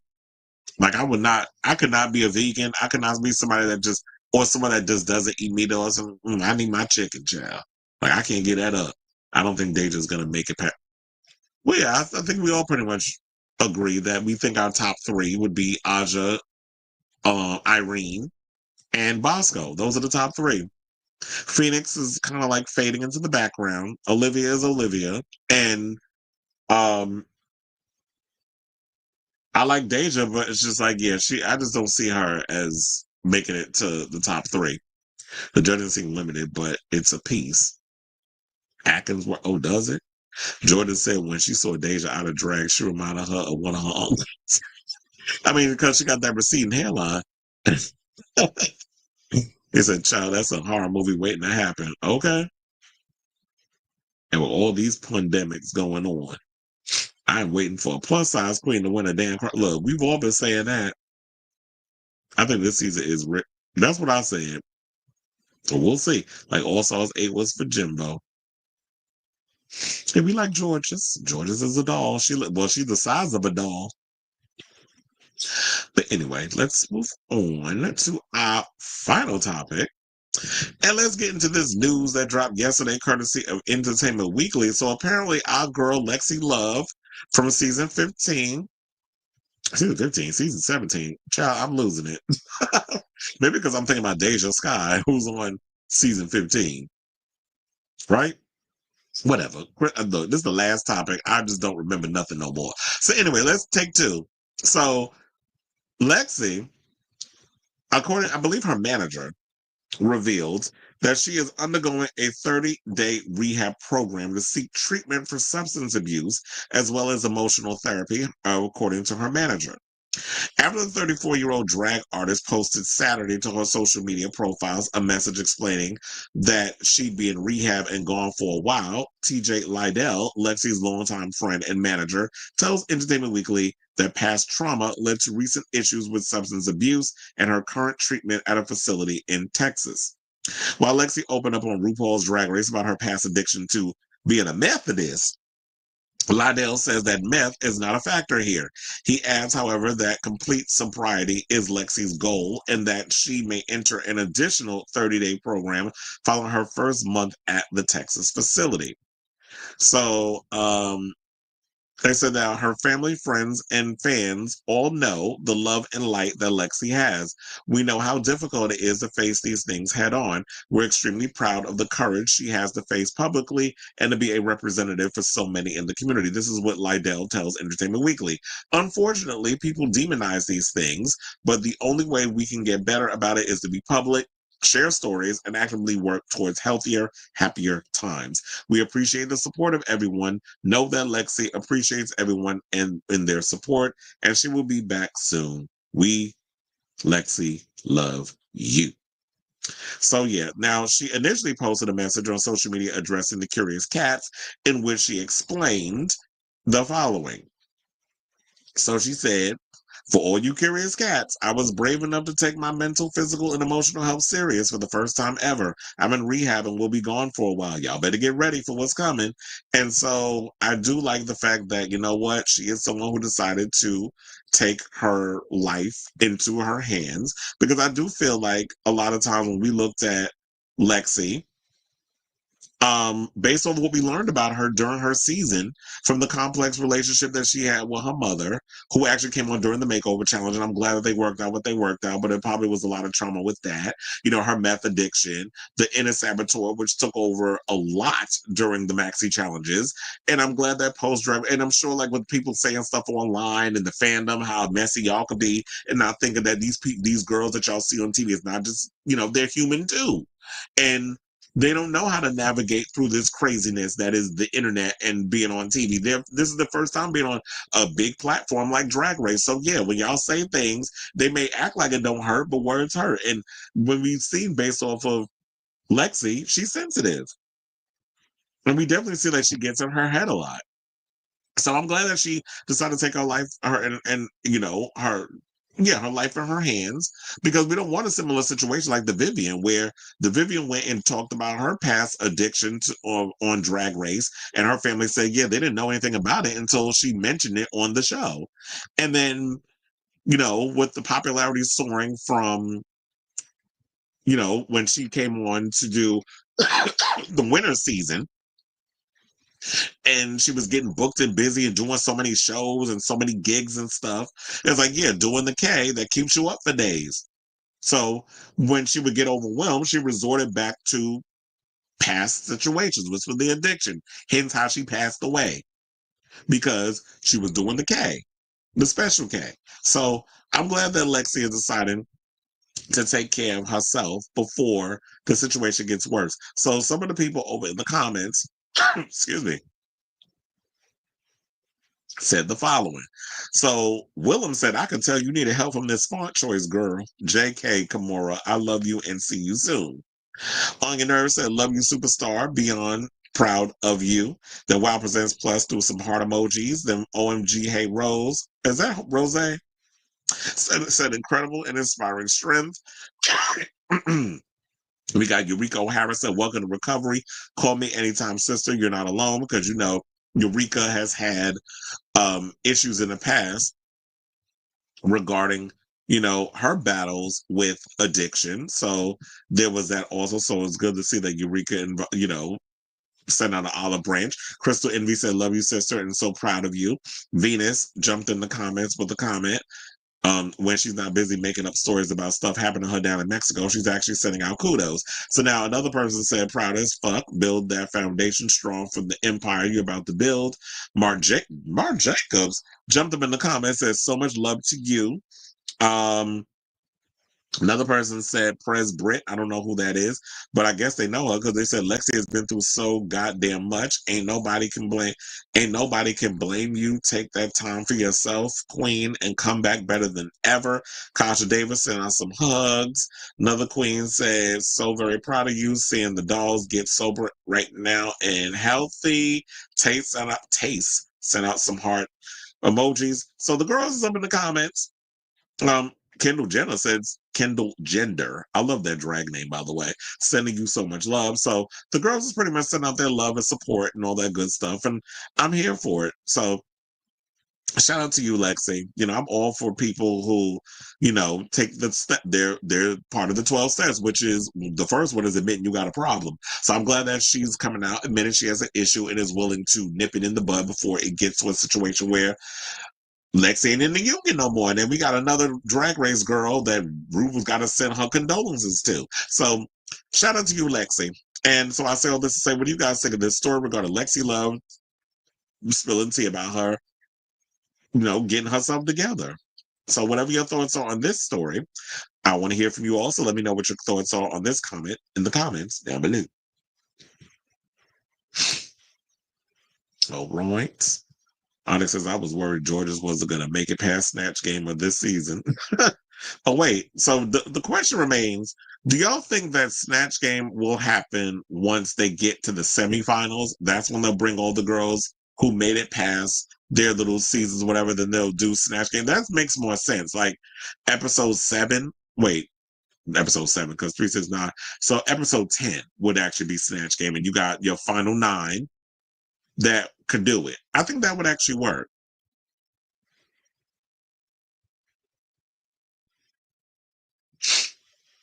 Or you said, child, did all the money she may get her head itching, folks, with money even more hard to give up addictions. Weekly therapy and a strong circle is important. So you got to eliminate the people that are negative influences out of your life. I'm definitely feeling that most of these celebrities aren't made for social as their sensitive creatures of empaths. Well, I think our artists have always been empathic. The problem is with the way social media is now, I wouldn't wish this on my worst enemy. The fact that a lot of people don't know how to grow a thick skin. Thank God I come from a time where pre-internet. So with stuff going on social media, it doesn't affect me. Like, you can say whatever you want. I just cut your ass out and block you. Or I just block you in general. So I don't let that get to me, because it's like, yeah, I know how to deal with people in life because I've had to pre-internet. And now a lot of these kids that are growing up in the internet, I do feel for them because they don't know how to navigate through that world. I had the same thing when I was watching that video. Shout out to Kayla Says, because she came out with a video about Benson Boone, that a lot of people don't like him. And yeah, he sold out his solo arena tour. And I'm sitting there looking at him like, Benson Boone got enough songs to do an arena tour? Okay. Well, I'm sure he's got an opening act that's going to be a part of it. But he was on social media asking for genuine feedback on how he could be a better artist. I said, that's the big mistake. Number one, don't ask these children how you could be a better artist. You need to figure out who you are as an artist. And I think a lot of times people don't feel like that his artistry is authentic. And I think that's why people don't like him. And I just feel like you need to figure out who you are as an artist. Don't worry about what these other people are going to say out here about you, because people are always going to hate on you regardless of what you do. If you feel like that you're on the right track, continue with it. Or they feel like he's like a poor man's Harry Styles. But look, when Harry Styles come out, then y'all can come out and support him. But let this little boy do his thing and keep it moving. He is a little boy, because he's 22. So that's why we're calling it that. To quote RuPaul, change the world, change your mind. Change your mind, change the wheel. That's what Billy Blanks used to say when I used to do Tybo. And he said, this is the beginning of the rest of your life. Okay. But he has a lot of quotes. I think it's the first episode with the top 9. Yeah, that's what I'm thinking. It has to be episode 10. Because it's like 12 episodes, and they said this season. So once they whittle everybody down with the semifinals, that first episode with all the semifinal girls come together, which would be I would think the final 3 episodes that they shot a couple of weeks ago, around the time that they did the finale of season 17. I'm assuming that's when they started filming Snatch Game, which would make sense, that just get the top 9 up in there. I think Snatch Game will come when they have not top 6, because there has to be. Why would they do top 6? I would just make sure, like, once you hit the semifinals, all the girls, they pretty much have to do Snatch Game. And that would determine how they move forward. Because I don't think they're eliminating. I have a feeling they're probably not going to eliminate girls, because how do you come up with that? It would probably be that it's a point. I think they would keep the point system going. And whoever accumulates the most points, that final episode is determined who makes the top 3 or 4, whichever way they go with it. Benson's cute, but I need more than a pretty face and them damn flips he be doing. Snatch or be snatched. Absolutely. To snatch or to be snatched. That is the question. But anyway, we almost made it through without this damn interneting. I don't know what's going on with Verizon and this flaky ass internet messing up, but we made it through another crazy show. So I want to thank you all for tuning in to the latest episode of Chris AWOL Unfiltered. If you have not already, for one final time, if you could please do me a solid, hit that like button. Also, if you're new to the channel, hit that subscribe button. And also be sure to smash that notification bell so that way you know when we go live with a brand new episode of Chris AWOL Unfiltered. I'll be back with a brand new episode tomorrow. But also, I want to thank all of you for kikiing with me in these comments for almost 3 hours. So, y'all love and support is very much appreciated. Also, the new people that have come in and subscribed to the show, we're halfway at the halfway point to be getting to 3K. So I'm definitely loving all of y'all's support, and those of you who continue to ride out with me, because it just goes to show that I'm on the right track, baby, because I was born this way. Of doing this messy ass show. So yes, love you all for watching. Love you all for your support. Love you all for watching and all that good stuff. People are into voice audition music. Look at the top 10 of Billboard. What's voice audition music? For speaking of which, did y'all hear who the new judges of The Voice? Why the hell is Snoop Dogg on there? His ass don't sing. I did hear Niall Horan is coming back though, because he was on there before. But anyway, who still watches The Voice? But anyway, love you all for watching. Thank you all for tuning in.